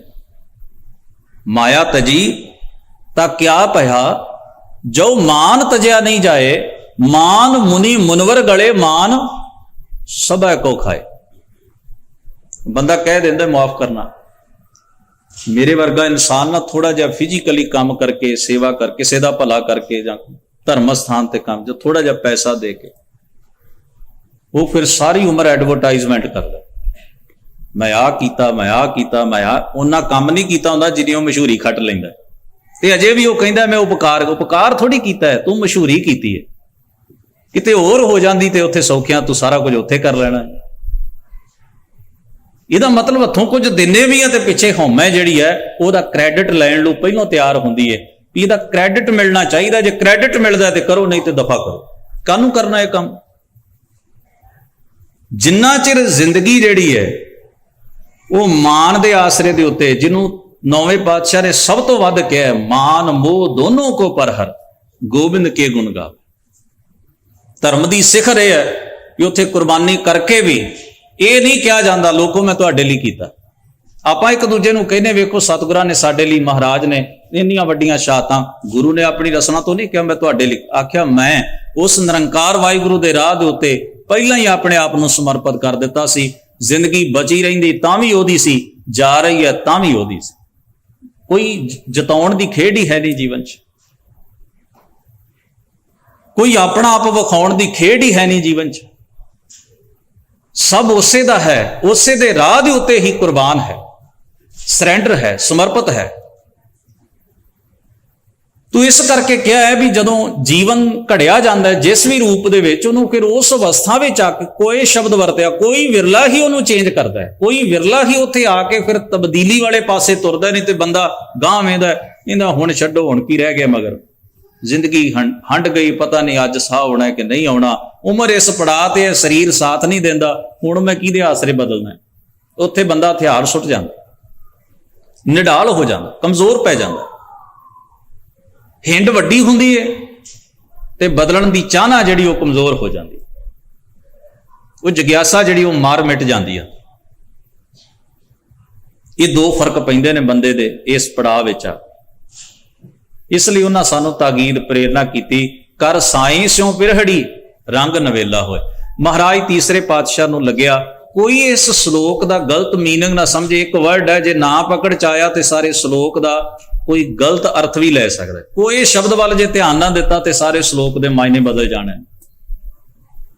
ਇਸ ਲਈ ਵਿਆਖਿਆ ਕੀਤੀ ਔਰ ਆਪਣਾ ਸ਼ਲੋਕ ਨਾਲ ਦਰਜ ਕੀਤਾ, ਐਕਸਪਲੇਨੇਸ਼ਨ ਦਿੱਤੀ ਵੀ ਇਸ ਸ਼ਲੋਕ ਨੂੰ ਸੌਖਾ ਕੋਈ ਪੜ੍ਹੇ ਤੇ ਫਿਰ ਸਮਝ ਲਵੇ। ਵਿਆਖਿਆ ਸਰੂਪ ਸ਼ਲੋਕ ਲਿਖਿਆ, ਫਰੀਦਾ ਕਾਲੀ ਧੌਲੀ ਸਾਹਿਬ ਸਦਾ ਹੈ, ਜੇ ਕੋ ਚਿਤ ਕਰੇ। ਸਾਹਿਬ ਤੇ ਸਦਾ ਹੀ ਹੈ, ਭਾਵੇਂ ਕੇਸ ਕਾਲੇ ਹੋਣ ਭਾਵੇਂ ਚਿੱਟੇ ਹੋਣ, ਤੁਸੀਂ ਬਚਪਨ ਚੋ ਜਵਾਨੀ ਚੋ ਬੁਢੇਪੇ ਚੋ, ਉਹ ਸਾਹਿਬ ਸਦਾ ਹੀ ਹੈ। ਪਰ ਮਸਲਾ ਇੱਥੇ ਆ ਕੇ ਖੜਾ ਵੀ ਜੇ ਕੋ ਚਿਤ ਕਰੇ। ਨਾ ਫਰੀਦ ਸਾਹਿਬ ਜੀ ਨੇ ਕੋਈ ਗਲਤ ਕਿਹਾ ਸੀ ਤੇ ਨਾ ਤੀਸਰੇ ਪਾਤਸ਼ਾਹ ਨੇ ਕੋਈ ਉਹਨਾਂ ਦੀ ਕਲੈਰੀਫਿਕੇਸ਼ਨ ਦਿੱਤੀ ਹੈ, ਉਹਨਾਂ ਐਕਸਪਲੇਨੇਸ਼ਨ ਦਿੱਤੀ ਹੈ। ਗੱਲ ਨੂੰ ਹੋਰ ਖੋਲ ਕੇ ਖੁੱਲੇ ਸ਼ਬਦਾਂ ਚ ਸਮਝਾਇਆ ਵੀ ਪੜਨ ਵਾਲਾ ਪਹਿਲੇ ਸ਼ਲੋਕ ਦੇ ਭਾਵ ਦੇ ਜੇ ਇੱਕ ਅੱਖਰ ਨੂੰ ਮਿਸ ਕਰ ਗਿਆ ਕੋਈ ਸ਼ਬਦ ਨੂੰ, ਤਾਂ ਸਾਰੇ ਸ਼ਲੋਕ ਦਾ ਭਾਵ ਉਹਦੇ ਅੰਦਰ ਕਿਸੇ ਹੋਰ ਅਰਥਾਂ ਵਿੱਚ ਟਿਕ ਜਾਏ। ਇਸ ਕਰਕੇ ਵਿਆਖਿਆ ਕਰ ਦਿੱਤੀ ਤੇ ਆਖਿਆ, ਇਹ ਕਾਲੀ ਧੌੜੀ ਸਾਹਿਬ ਸਦਾ ਹੈ, ਜੇ ਕੋ ਚਿਤ ਕਰੇ। ਆਪਣਾ ਲਾਇਆ ਪਿਰਮ ਨਾ ਲੱਗਈ, ਜੇ ਲੋਚੈ ਸਭ ਕੋਏ। ਇਹ ਪਿਰਮ ਪਿਆਲਾ ਖਸਮ ਕਾ, ਜੈ ਭਾਵੈ ਤੈਂ ਦੇ। ਦੋ ਗੱਲਾਂ ਕਹੀਆਂ ਤੀਸਰੇ ਪਾਤਸ਼ਾਹ ਨੇ। ਆਖਿਆ ਇੱਕ ਤਾਂ ਇਹ ਵੀ ਜਦੋਂ ਤੁਸੀਂ ਕਦਮ ਪੁੱਟ ਲਓ ਸਫ਼ਰ ਉਦੋਂ ਹੀ ਸ਼ੁਰੂ ਹੋ ਜਾਂਦਾ ਹੈ। ਭਾਵੇਂ ਤੁਹਾਡੇ ਉੱਤੇ ਬਚਪਨ ਦੀ ਅਵਸਥਾ ਹੈ, ਭਾਵੇਂ ਜਵਾਨੀ ਦੀ ਹੈ, ਭਾਵੇਂ ਬੁਢੇਪੇ ਦੀ ਹੈ, ਭਾਵੇਂ ਕੇਸ ਕਾਲੇ ਨੇ, ਭਾਵੇਂ ਕੇਸ ਚਿੱਟੇ ਨੇ। ਗੱਲ ਤਾਂ ਉਹਨੂੰ ਚਿੱਤ ਚ ਲਿਆਉਣ ਦੀ ਹੈ। ਜਦੋਂ ਚਿੱਤ ਵਿੱਚ ਵਸ ਗਿਆ, ਜਦੋਂ ਤੁਸੀਂ ਉਹਨੂੰ ਅੰਦਰ ਥਾਂ ਦੇ ਲਈ ਉਹਦੀ ਬਖਸ਼ਿਸ਼ ਤੇ ਰਹਿਮਤ ਦੇ ਤੁਸੀਂ ਪਾਤਰ ਬਣ ਜਾਓਗੇ। ਤੇ ਇਹਦੇ ਬਾਵਜੂਦ ਵੀ ਦੂਜਾ ਨੁਕਤਾ ਧਿਆਨ ਵਿੱਚ ਰੱਖਣਾ ਹੈ ਵੀ ਜ਼ੋਰ ਅਜ਼ਮਾਈ ਕੋਈ ਨਹੀਂ। ਬੰਦਾ ਦਾਅਵਾ ਕਰੇ ਵੀ ਮੈਂ ਕਰਕੇ ਵਿਖਾ ਦਿਆਂਗਾ, ਜੀ ਕਿਹੜੀ ਗੱਲ ਹੈ। ਮਹਾਰਾਜ ਕਹਿੰਦੇ ਨਾ, ਦੁਨੀਆ ਦੇ ਹਰ ਖਿੱਤੇ 'ਚ ਜ਼ੋਰ ਚੱਲ ਜਾਂਦਾ ਹੋਏਗਾ, ਇੱਥੇ ਕੋਈ ਨਹੀਂ ਚੱਲਦਾ। ਇੱਥੇ ਚੱਲਣਾ ਹੁੰਦਾ ਤੇ ਪ੍ਰਿਥੀ ਚੰਦ ਦਾ ਨਾ ਚੱਲਦਾ, ਚੱਲਣਾ ਹੁੰਦਾ ਤੇ ਬਾਬਾ ਰਾਮ ਰਾਏ ਜੀ ਦਾ ਨਾ ਚੱਲਦਾ। ਉਹ ਤਾਂ ਗੁਰੂ ਦਾ ਪੁੱਤਰ ਸੀ, ਗੁਰੂ ਦਾ ਭਰਾ ਸੀ, ਗੁਰੂ ਪਰਿਵਾਰ ਤੇ ਗੁਰੂ ਖਾਨਦਾਨ ਦੇ ਵਿੱਚੋਂ ਸੀ, ਉਹਦਾ ਚੱਲ ਜਾਂਦਾ। ਹੁਣ ਤਾਂ ਗੁਰੂ ਦੀ ਬਿਲਕੁਲ ਸੁਭਤ ਨੇੜੇ ਹੋ ਕੇ ਮਾਣੀ, ਉਹਦਾ ਚੱਲ ਜਾਂਦਾ, ਨਹੀਂ ਚੱਲਿਆ। ਕਿਉਂਕਿ ਉੱਥੇ ਜਦੋਂ ਤੁਹਾਡੇ ਅੰਦਰ ਜ਼ੋਰ ਅਜ਼ਮਾਈ ਉੱਠਦੀ ਹੈ ਨਾ, ਹੰਕਾਰ ਕਰਕੇ, ਆਪਣੇ ਹੱਠ ਕਰਕੇ, ਤਾਂ ਉਹ ਉਸ ਵੇਲੇ ਹੀ ਸਾਡੇ ਅੰਦਰ ਦਾ ਧਰਮ ਜਿਹੜਾ ਹੈ ਉਹ ਸਾਡੇ ਅੰਦਰੋਂ ਖਤਮ ਹੋ ਜਾਂਦਾ। ਇਹ ਤਾਂ ਸਮਰਪਣ ਭਾਵ ਦਾ ਹੈ, ਇਹ ਤਾਂ ਆਪਣੇ ਆਪ ਨੂੰ ਸਰੈਂਡਰ ਕਰਨ ਦਾ ਮਾਰਗ ਹੈ। ਅਬ ਹਮ ਚੱਲੀ ਠਾਕੁਰ ਪੈ ਹਾਰ, ਜਬ ਹਮ ਸ਼ਰਨ ਪ੍ਰਭੂ ਕੀ ਆਈ, ਰਾਖ ਪ੍ਰਭੂ ਭਾਵੇਂ ਮਾਰ। ਲੋਕਰ ਕੀ ਚਤੁਰਾਈ ਉਪਮਾ, ਤੇ ਬੈ ਸੰਤਰ ਜਾਰ। ਕੋਈ ਭਲਾ ਕਹੋ ਭਾਵੇਂ ਬੁਰਾ ਕਹੋ, ਹਮ ਤਨ ਦਿਓ ਹੈ ਢਾਰ। ਇੱਥੇ ਦੁਨੀਆ ਦੀ ਕੋਈ ਗਿਣਤੀ ਨਹੀਂ, ਦੁਨੀਆ ਦੀ ਜ਼ਬਾਨ ਤੇ ਗੱਲ ਹੈ ਹੀ ਨਹੀਂ ਵੀ ਸੰਸਾਰ ਦੇ ਲੋਕਾਂ ਦੀ ਜ਼ਬਾਨ ਤੋਂ ਪ੍ਰਮਾਣ ਪੱਤਰ ਲੈਣ ਦੀ ਵੀ ਖੇਡ ਹੈ ਨਹੀਂ ਵੀ ਦੁਨੀਆ ਮੈਨੂੰ ਗੁਰਮੁਖ ਆ ਕੇ ਤੇ ਮੈਂ ਗੁਰਮੁਖ ਹਾਂ। ਨੋ, ਸੰਸਾਰ ਕੋਲੋਂ ਗੁਰਮੁਖਤਾਈ ਦਾ ਸਰਟੀਫਿਕੇਟ ਲੈਣਾ ਕਿ ਗੁਰੂ ਕੋਲੋਂ ਲੈਣਾ? ਜੇ ਤਾਂ ਦੁਨੀਆ ਕੋਲੋਂ ਲੈਣਾ ਹੈ ਫਿਰ ਉਹਨਾਂ ਦੇ ਹਿਸਾਬ ਦਾ ਗੁਰਮੁਖ ਬਣਨਾ ਪਏ ਜਿਹਨੂੰ ਉਹ ਗੁਰਮੁਖ ਮੰਨਦੇ ਨੇ। ਜੇ ਗੁਰੂ ਕੋਲੋਂ ਲੈਣਾ ਹੈ ਤੇ ਫਿਰ ਧਿਆਨ ਗੁਰੂ ਵੱਲ ਹੋਣਾ ਵੀ ਗੁਰੂ ਕੀ ਚਾਹੁੰਦਾ ਹੈ। ਸਾਧ ਸੇਵਾ ਕੀਤੀ ਸਫਲ ਹੈ ਜਿਤ ਸਤਿਗੁਰ ਕਾ ਮਨ ਮੰਨੇ। ਗੁਰੂ ਦੀ ਰਜ਼ਾ ਤੇ ਗੁਰੂ ਦੀ ਮਰਜ਼ੀ ਵੇਖਣੀ ਪਏਗੀ ਜੇ ਗੁਰੂ ਦੇ ਦਰ ਤੋਂ ਬਖਸ਼ਿਸ਼ ਲੈਣੀ ਹੈ। ਜੇ ਜ਼ਮਾਨੇ ਦੀ ਵਾਹ ਵਾਹ ਖੱਟਣੀ ਫਿਰ ਦੁਨੀਆ ਵੱਲ ਵੇਖੋ, ਫਿਰ ਤਾਂ ਜੋ ਚਾਹੁੰਦੇ ਨੇ ਲੋਕ ਉਦਾਂ ਕਰੀ ਚੱਲੋ। ਤੇ ਨਾਲ ਇਹ ਵੀ ਧਿਆਨ ਰੱਖਣਾ, ਦੁਨੀਆ ਕਦੇ ਵੀ ਯਕ ਜ਼ਬਾਨ ਹੋ ਕੇ ਤੁਹਾਨੂੰ ਸਹੀ ਨਹੀਂ ਕਹੇਗੀ। ਇਹ ਪ੍ਰਮਾਣ ਹੈ ਇਤਿਹਾਸ ਇਸ ਗੱਲ ਦਾ। 4 ਬੰਦੇ ਤੁਹਾਨੂੰ ਸਹੀ ਕਹਿਣ ਵਾਲੇ ਹੋਣਗੇ, 2 ਫਿਰ ਵੀ ਆਲੋਚਕ ਵੱਜ ਜਾਣਗੇ। ਤੁਸੀਂ 100% ਲੋਕਾਂ ਨੂੰ ਕਦੇ ਵੀ ਸਹਿਮਤ ਨਹੀਂ ਕਰ ਪਾਓਗੇ। ਜਿਹੜਾ ਬੰਦਾ ਇਹ ਸੋਚਦਾ ਮੈਂ ਕਰ ਲਵਾਂਗਾ, ਉਹ ਹਵਾ 'ਚ ਲਕੀਰ ਮਾਰਨ ਦੀ ਕੋਸ਼ਿਸ਼ ਕਰ ਰਿਹਾ, ਨਹੀਂ ਵੱਜੇਗੀ। ਇਸ ਤਰ੍ਹਾਂ ਹੋ ਹੀ ਨਹੀਂ ਸਕਦਾ। ਸਹਿਮਤ ਤਾਂ ਦੁਨੀਆ ਤੇ ਭਗਤ ਕਬੀਰ ਜੀ ਨਾਲ ਨਹੀਂ ਹੋਈ। 100% ਲੋਕ ਤਾਂ ਯਕ ਜ਼ਬਾਨ ਹੋ ਕੇ ਗੁਰੂ ਨਾਨਕ ਸਾਹਿਬ ਨਾਲ ਸਹਿਮਤ ਨਹੀਂ ਹੋਏ। ਉਹਨਾਂ ਨੂੰ ਵੀ ਕਈਆਂ ਨੇ ਭੂਤਨਾ ਬੇਤਾਲਾ ਤੇ ਕੁਰਾਈਆ ਆਖਿਆ। ਕੋਈ ਆਖੇ ਭੂਤਨਾ ਕੋ ਕਹੈ, ਭਗਤ ਕਬੀਰ ਜੀ ਮਹਾਰਾਜ ਨੇ ਇਸੇ ਕਰਕੇ ਕਿਹਾ, ਕਹਿਤ ਕਬੀਰ ਸੁਨੋ ਰੇ ਲੋਈ ਅਬ ਤੁਮਰੀ ਪ੍ਰਤੀਤ ਨਾ ਹੋਈ। ਤੇ ਮਹਾਰਾਜ ਗੁਰੂ ਚੌਥੇ ਪਾਤਸ਼ਾਹ ਗੁਰੂ ਪੰਜਵੇਂ ਪਾਤਸ਼ਾਹ ਕੀ ਫਰਮਾਉਂਦੇ ਨੇ? ਲੋਕਨ ਕੀ ਚਤੁਰਾਈ ਉਪਮਾ ਤੇ ਵੈ ਸੰਤਰ ਜਾਰ, ਕੋਈ ਭਲਾ ਕਹੋ ਭਾਵੇਂ ਬੁਰਾ ਕਹੋ, ਹਮ ਤਨ ਦਿਓ ਹੈ ਢਾਰ। ਇਹ ਤਾਂ ਸਮਰਪਣ ਹੋਣ ਦਾ ਮਾਰਗ ਹੈ। ਤੂੰ ਇਹ ਪਿਰਮ ਪਿਆਲਾ ਖਸਮ ਕਾ, ਜੈ ਭਾਵੈ ਤੈਨ ਦੇ। ਭਾਈ ਗੁਰਦਾਸ ਜੀ ਦਾ ਕਥਨ ਸਾਂਝਾ ਕਰਦਾ। ਲਾਲ ਚੰਦ ਦੇ ਪੰਡਤ ਦੇ ਮਨ ਵਿੱਚ ਖਿਆਲ ਆਇਆ ਵੀ ਇਹ ਇੰਨੀ ਛੋਟੀ ਅਵਸਥਾ ਵਿੱਚ ਸਿੱਖ ਇਹਨਾਂ ਨੂੰ ਗੁਰੂ ਕਹਿੰਦੇ ਨੇ, ਇਹਨਾਂ ਦੇ ਹੁਕਮ ਦੀ ਪਾਲਣਾ ਕਰਦੇ ਨੇ, ਇਹਨਾਂ ਵਿੱਚੋਂ ਗੁਰੂ ਨਾਨਕ ਨੂੰ ਤੱਕਦੇ ਨੇ, ਇਹ ਕਿਵੇਂ ਪੋਸੀਬਲ? ਇੰਨੀ ਛੋਟੀ ਅਵਸਥਾ ਦੇ ਬੱਚੇ ਨੂੰ ਤਾਂ ਕੱਖ ਵੀ ਨਹੀਂ ਪਤਾ ਹੁੰਦਾ। ਆਪਣੀ ਸਰੀਰਕ ਅਵਸਥਾ ਦੇ ਹਿਸਾਬ ਨਾਲ ਆਪਣੀ ਜ਼ਰੂਰੀ ਕੰਮ ਜਿਹੜੇ ਨੇ ਸਰੀਰ ਦੇ, ਉਹ ਤੱਕ ਨਹੀਂ ਪਤਾ ਹੁੰਦੇ। ਤੋ ਨਾਂ ਰੱਖਿਆ ਹਰਿਕ੍ਰਿਸ਼ਨ। ਡਾਊਟ, ਇੱਕ ਭੁਲੇਖਾ। ਤੇ ਭੁਲੇਖਾ ਪੈਣਾ ਕੋਈ ਵੱਡੀ ਗੱਲ ਨਹੀਂ। ਮੈਂ ਪਹਿਲਾਂ ਬੇਨਤੀ ਕੀਤੀ, ਕੋਈ ਕਿਹੜੀ ਵੱਡੀ ਗੱਲ ਹੈ? ਇਨਸਾਨ ਆ, ਮਾਟੀ ਕਾ ਕਿਆ ਧੁੱਪ। ਕਿਸੇ ਵੀ ਕਿਸਮ ਦਾ ਭੁਲੇਖਾ ਭਰਮ ਪੈ ਸਕਦਾ, ਪਰ ਹਉਮੈ ਨਹੀਂ ਹੋਣੀ ਚਾਹੀਦੀ।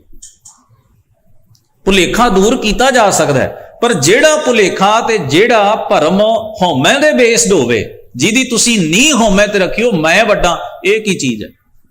ਜਦੋਂ ਤੁਹਾਡੇ ਅੰਦਰ ਇਹ ਖਿਆਲ ਆਉਂਦਾ ਹੈ ਨਾ, ਤੁਸੀਂ ਸਮਝੋ ਵੀ ਇੱਕ ਪਹਾੜੀ ਦੀ ਚੋਟੀ ਤੇ ਖਲੋ ਗਏ ਹੋ, ਪੈਰ ਤਿਲਕਿਆ ਨਹੀਂ ਤੇ ਤੁਸੀਂ ਡਿੱਗੇ ਨਹੀਂ, ਤੇ ਜਿੰਨੇ ਉੱਚੇ ਜਾਓਗੇ ਉਹਨਾਂ ਡਿੱਗਣ ਦੇ ਉੱਤੇ ਸੱਟ ਵੀ ਖਾਓਗੇ। ਲਾਲ ਚੰਦ ਦੇ ਅੰਦਰ ਭੁਲੇਖਾ ਇਸ ਕਰਕੇ ਨਹੀਂ ਸੀ ਵੀ ਗੁਰੂ ਸਾਹਿਬ ਦੀ ਅਵਸਥਾ ਵੇਖ ਕੇ ਉਹਦੇ ਅੰਦਰ ਭੁਲੇਖਾ ਪਿਆ। ਉਹਨੇ ਗੁਰੂ ਸਾਹਿਬ ਦੀ ਅਵਸਥਾ ਨੂੰ ਤੇ ਆਪਣੇ ਗਿਆਨ ਨੂੰ ਕੰਪੇਅਰ ਕਰ ਲਿਆ। ਚੇਤੇ 'ਚ ਰੱਖਿਓ ਇਸ ਨੁਕਤੇ ਨੂੰ। ਸਾਖੀ ਆਪਾਂ ਬਹੁਤ ਵਾਰ ਪੜ੍ਹਦੇ ਹਾਂ, ਪਰ ਸਾਨੂੰ ਜੇ ਮਨ ਦੀਆਂ ਉਲਝਣਾਂ ਸਮਝਣਾ ਆਈਆਂ ਕਿ ਲਾਲ ਚੰਦ ਦੀ ਮਨੋ ਅਵਸਥਾ ਨੂੰ ਵੀ ਤਾਂ ਆਇਡੈਂਟੀਫਾਈ ਕਰਨਾ ਪਏਗਾ ਕਿ ਨਹੀਂ, ਵੀ ਕਿੱਥੋਂ ਆਈ ਇਹ ਬਿਮਾਰੀ, ਕਿਵੇਂ ਪੈਦਾ ਹੋ ਗਈ। ਉਹ ਸੀ ਗਿਆਤਾ, ਬੜਾ ਪੜ੍ਹਿਆ ਲਿਖਿਆ ਗਿਆਨੀ ਬੰਦਾ, ਧਾਰਮਿਕ ਸ਼ਾਸਤਰਾਂ ਦੀ ਵਿਦਿਆ ਉਹਨੂੰ ਪਤਾ ਸੀ, ਵੇਦਾਂ ਪੁਰਾਣ, ਜੋ ਇੱਕ ਵਿਆਖਿਆਕਾਰ ਕੋਲ ਹੁੰਦੀ ਹੈ, ਉਹਨੂੰ ਬਹੁਤ ਪਤਾ ਹੈ। ਉਹਨੇ ਸਾਰੀ ਜ਼ਿੰਦਗੀ ਲਾਈ। ਪੁਰਾਣੇ ਸਮਿਆਂ 'ਚ ਵਿਦਿਆ ਅੱਜ ਵਰਗੀ ਨਹੀਂ ਸੀ ਨਾ। ਬੰਦੇ 20-20 ਸਾਲ ਉਸਤਾਦਾਂ ਦੀ ਕੁੱਟ ਖਾ ਕੇ ਸੇਵਾ ਕਰਕੇ ਪੜ੍ਹਦੇ ਰਹਿੰਦੇ ਸਨ, ਸਿੱਖਦੇ ਰਹਿੰਦੇ ਸਨ। ਇੱਕ ਇੱਕ ਅੱਖਰ ਦੇ, ਇੱਕ ਇੱਕ ਲਾਈਨ ਦੇ, ਇੱਕ ਇੱਕ ਸ਼ਲੋਕ ਦੇ, ਇੱਕ ਇੱਕ ਮੰਤਰ ਦੇ ਅਰਥ ਪੜ੍ਹਨ ਵਾਸਤੇ, ਇੱਕ ਇੱਕ ਪੁਸਤਕ ਪੜ੍ਹਨ ਵਾਸਤੇ ਉਹਨਾਂ ਨੂੰ ਸਾਲਾਂ ਬੱਧੀ ਮਿਹਨਤ ਕਰਨੀ ਪੈਂਦੀ, ਸਾਲਾਂ ਬੱਧੀ। ਪਰ ਬੜੀ ਪ੍ਰੈਕਟੀਕਲੀ ਲਾਈਫ, ਬੜਾ ਸਟਰਗਲ ਹੁੰਦਾ ਸੀ ਕਿਸੇ ਕੋਲੋਂ ਕੁਝ ਸਿੱਖਣਾ। ਉਮਰਾਂ ਲੰਘ ਜਾਂਦੀਆਂ ਸਨ, ਉਮਰਾਂ ਹੰਢ ਜਾਂਦੀਆਂ ਸਨ, ਤੇ ਉਹਦੇ ਵਿੱਚ ਇਕੱਲਾ ਇਹ ਨਹੀਂ ਸੀ ਹੁੰਦਾ, ਉਹਦੇ ਵਿੱਚ ਇਹ ਵੀ ਤਹਿਜੀਬ ਵੀ ਇੱਕ ਹੁੰਦੀ ਸੀ। ਤੁਸੀਂ ਜਿਹਦੇ ਕੋਲੋਂ ਪੜ੍ਹ ਰਹੇ ਹੋ ਉਹਦੇ ਅਗੇਂਸਟ ਨਹੀਂ ਜਾ ਸਕਦੇ, ਉਹਦੀ ਅੱਖ 'ਚ ਅੱਖ ਪਾ ਕੇ ਨਹੀਂ ਗੱਲ। ਉਹਦਾ ਜਿਹੜੀ ਰਿਸਪੈਕਟ ਹੈ, ਉਹਦਾ ਜਿਹੜਾ ਮਾਣ ਹੈ, ਉਹ ਤੁਹਾਨੂੰ ਆਖਰੀ ਸਾਹ ਤੱਕ ਚੇਤੇ ਰਹਿੰਦਾ। ਅੱਜ ਥੋੜਾ ਜਿਹਾ ਢਾਂਚਾ, ਸਟਰਕਚਰ ਬਦਲ ਗਿਆ। ਬੌਧਿਕ ਗਿਆਨ ਤੇ ਹਰ ਜਗ੍ਹਾ ਤੋਂ ਮਿਲ ਜਾਂਦਾ ਹੈ, ਪਰ ਤਹਿਜੀਬ ਜਿਹੜੀ ਹੈ ਉਹ ਨਹੀਂ ਮਿਲਦੀ। ਤਹਿਜੀਬ ਜਿਹੜੀ ਹੈ ਉਹ ਘਟ ਜਾਂਦੀ ਹੈ। ਬੰਦਾ ਪੜ੍ਹ ਬਹੁਤ ਲੈਂਦਾ, ਪਰ ਉਹਨੂੰ ਬੋਲਣ ਦਾ ਪਤਾ ਨਹੀਂ ਲੱਗਦਾ। ਉਹ ਗਿਆਨ ਆਸੇ ਪਾਸੋਂ ਇਕੱਠਾ ਕਰ ਕਰਕੇ ਭਾਈ ਵੀਰ ਸਿੰਘ ਦਾ ਇੱਕ ਬਚਨ ਮੈਨੂੰ ਯਾਦ ਆਉਂਦਾ ਹੈ। ਉਹਨਾਂ ਨੇ ਆ ਜਿਹੜਾ ਸਾਡਾ ਦਿਮਾਗ ਹੈ ਨਾ, ਬ੍ਰੇਨ, ਇਹਨੂੰ ਨਾ ਫਕੀਰ ਦੇ ਹੱਥ ਵਿੱਚ ਫੜੇ ਹੋਏ ਖੱਪਰ ਨਾਲ ਤੁਲਨਾ ਦਿੱਤੀ। ਫਕੀਰ ਦਰਵਾਜ਼ੇ ਤੇ ਜਾਂਦਾ ਹੈ ਤੇ ਖੱਪਰ ਅੱਗੇ ਕਰ ਦਿੰਦਾ ਹੈ, ਜੋ ਉਹਦਾ ਘਰ 'ਚ ਬਣਿਆ ਹੁੰਦਾ ਉਹਦੇ 'ਚ ਪਾ ਦਿੰਦੇ ਨੇ, ਫਿਰ ਉਹ ਅਗਲੇ ਦਰਵਾਜ਼ੇ ਉਹ ਸਾਰਾ ਕੁਝ ਇਕੱਠਾ ਕਰਕੇ ਲੈ ਆਉਂਦਾ। ਜਿਵੇਂ ਡਾਲੀ ਮੰਗਣ ਵਾਲੇ ਕਰਦੇ ਸਨ, ਇੱਕੇ ਭਾਂਡੇ 'ਚ ਹੀ ਸਾਰਾ ਕੁਝ ਪਾ, ਜਿੰਨੀਆਂ ਸਬਜ਼ੀਆਂ ਸਭ ਇਕੱਠੀਆਂ ਮਿਕਸ ਜੀਆਂ ਹੋ ਗਈਆਂ। ਉਹ ਕਿਸੇ ਦਾ ਵੀ ਆਪਣਾ ਸਵਾਦ ਨਹੀਂ ਸੀ ਰਹਿੰਦਾ, ਰਲ ਕੇ ਇੱਕ ਵੱਖਰਾ ਹੀ ਸਵਾਦ ਬਣ ਜਾਂਦਾ ਸੀ। ਭਾਈ ਵੀਰ ਸਿੰਘ ਜੀ ਨੇ ਲਿਖਿਆ, ਕਹਿੰਦੇ ਸਿਰ ਕਚਕੌਲ ਬਣਾਤ ਲੀਤਾ, ਪੜਿਆ ਦੁਆਰੇ ਫਿਰਿਆ, ਦਰ ਦੇ ਟੁਕ ਮੰਗ ਪਾਏ, ਤੁੰਨ ਕੇ ਭਰਿਆ ਦੇਖ ਅਫਰਿਆ ਸਾਮੈ, ਜਾਣਾ ਪੰਡਿਤ ਹੋਇਆ। ਇੱਕ ਦਿਨ ਇੱਕ ਕਚਕੌਲ ਲੈ ਗਿਆ, ਮੁਰਸ਼ਿਦ ਮੂਹਰੇ ਧਰਿਆ, ਝੂਠ ਕਹੇ ਉਸ ਉਲਟਾਇਆ, ਖਾਲੀ ਸਾਰਾ ਕਰਿਆ। ਕਹਿੰਦੇ ਨੇ ਮੈਂ ਦਰ ਦੇ ਟੁਕ ਪਾਉਂਦਾ ਰਿਹਾ, ਜਿੱਥੋਂ ਵੀ ਜਿਹੜੀ ਗੱਲ ਮਿਲਣੀ ਸੁੱਟ ਲੈਣੀ ਅੰਦਰ। ਤੇ ਸੁੱਟੀ ਇਸ ਕਰਕੇ ਅੰਦਰ ਨਹੀਂ ਵੀ ਮੇਰੇ ਕੰਮ ਆਏ, ਸੁੱਟੀ ਇਸ ਕਰਕੇ ਵੀ ਕਿਤੇ ਹੋਰ ਜਾ ਕੇ ਇਹਨੂੰ ਇਹ ਝੂਠ ਕਿਤੇ ਉਹ ਇਕੱਠੀ ਕੀਤੀ ਹੈ ਤੇ ਕਿਸੇ ਦੇ ਮੂੰਹ ਤੇ ਮਾਰਾਂਗੇ ਵੀ ਇੰਨਾ ਪਤਾ ਹੈ ਮੈਨੂੰ। ਅਸੀਂ ਇਵੇਂ ਹੀ ਕਰਦੇ ਹਾਂ।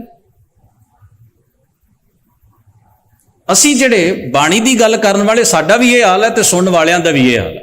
ਜਿਹੜਾ 4 ਪ੍ਰਚਾਰਕਾਂ ਨੂੰ ਸੁਣ ਲੈਂਦਾ ਉਹ 5ਵੇਂ ਨੂੰ ਟਿਕਣ ਨਹੀਂ ਦਿੰਦਾ। ਅਸੀਂ 4 ਕਿਤਾਬਾਂ ਪੜ੍ਹ ਲੈਨੇ, ਅਸੀਂ ਤੁਹਾਨੂੰ ਟਿਕਣ ਨਹੀਂ ਦਿੰਦੇ। ਇਦਾਂ ਹੀ ਹੈ ਨਾ ਜੀ। ਅਸੀਂ ਤੁਹਾਨੂੰ ਗੱਲ ਨਹੀਂ ਕਰਨ ਦੇਣੀ। ਜਿੰਨੇ 4 ਕਥਾਵਾਚਕ ਸੁਣਨਾ ਉਹਲੇ 5ਵੇਂ ਸਰੋਤੇ ਨੂੰ ਗੱਲ ਨਹੀਂ ਕਰਨੀ। ਉਹਨੇ ਕਹਿੰਦਾ ਤੈਨੂੰ ਕੀ ਪਤਾ ਹੈ, ਮੈਂ 20 ਸਾਲ ਤੋਂ ਕਥਾ ਸੁਣਦਾ, ਤੇ ਸੁਣੀ ਇਸ ਕਰਕੇ ਵੀ ਦੂਜੇ ਨੂੰ ਟਾਰਗੇਟ ਕਰ ਲਵਾਂ। ਅਸੀਂ ਪੜ੍ਹੇ ਇਸ ਕਰਕੇ ਵੀ ਤੁਹਾਨੂੰ ਟਾਰਗੇਟ ਕਰ ਲਈਏ। ਇੱਕ ਸਰਕਲ 'ਚ ਪੈ ਗਏ ਹਾਂ ਅਸੀਂ। ਉਹ ਸਰਕਲ ਕੀ ਹੈ ਵੀ ਇੰਪਲੀਮੈਂਟ ਕੁਝ ਨਹੀਂ ਹੋਣਾ ਚਾਹੀਦਾ, ਬਸ ਤੁਸੀਂ ਨੁਮਾਇਸ਼ ਕਰਨੀ। ਸਾਰਾ ਕੁਝ ਆਰਟੀਫਿਸ਼ਲ ਹੈ। इधरों आ रहा, इधरों कॉपी हो रही, इधर पेस्ट हो रहा, इधरों कॉपी हो रही, इधरों पेस्ट हो रहा, इधर आ रहा, इधर जा रहा।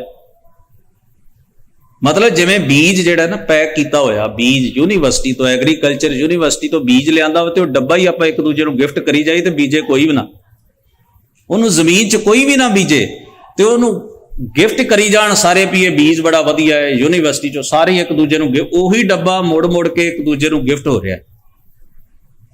दाना एक भी नहीं जमीन च सुटिया जा रहा, तो उहदियां खूबियां किवें पता लगणगियां, किहो जी फसल पैदा हुंदी, किहो जिहा फल पैंदा, किवें पता लगेगा जिन्ना चिर वो जमीन विच नहीं रलदा वो बीज। ये चीज जिहड़ी है पंडित लाल चंद दे अंदर प्रॉब्लम ये नहीं सी भी गुरु साहब दी उम्र छोटी है, किसी नूं भी डाउट पै सकदा है ते दूर हो सकदा है, कोई इशू नहीं, पर प्रॉब्लम ये सी उन्हें जो पढ़िया जानिया सिक्ख्या सी ना, उन्हें उहदे नाल गुरु हरकृष्ण साहब नूं कंपेयर कीता। कंपैरिजन ही तां तुहानूं मुकाबले च पाउंदा है, कंपैरिजन ही ते तुहाडी जित हार दा मसला खड़ा करदा है। मैं अपने घर तो कपड़े पा के निकलिया, मेरे लिए ये सब तो बेस्ट ने, पर जदों मैं गुरुद्वारे आउणा ना डिस्टर्ब हो जाना, दूजे ने की पई ने जदों कंपेयर होण लग पई ना, प्रॉब्लम ही क्रिएट उदों होनी, उदां नहीं होनी। तुसी अपनी गड्डी ते आए हो, तुहानूं अपनी गड्डी सब तो वधिया लगदी, वधिया ड्राइव है, तुसी जदों पार्किंग लाट विच गड्डी ला दित्ती ना, जदों तुहाडा ध्यान गुआंढियां दी गड्डी वल गया, वो एडी वड्डी गड्डी ले आया, प्रॉब्लम ही उदों क्रिएट होनी, उदां नहीं हुंदी। उदां तुहाडा सरदा है, पर तुहाडी उह सैटिस्फैक्शन जिहड़ी है, तुहाडे अंदर दा सहज जिहड़ा है, तुहाडे अंदर दी खुशी जिहड़ी है, उदों हवा च उड़ जानी है जदों तुसी कंपैरिजन करना शुरू कर लिया, कंपेयर कर लिया।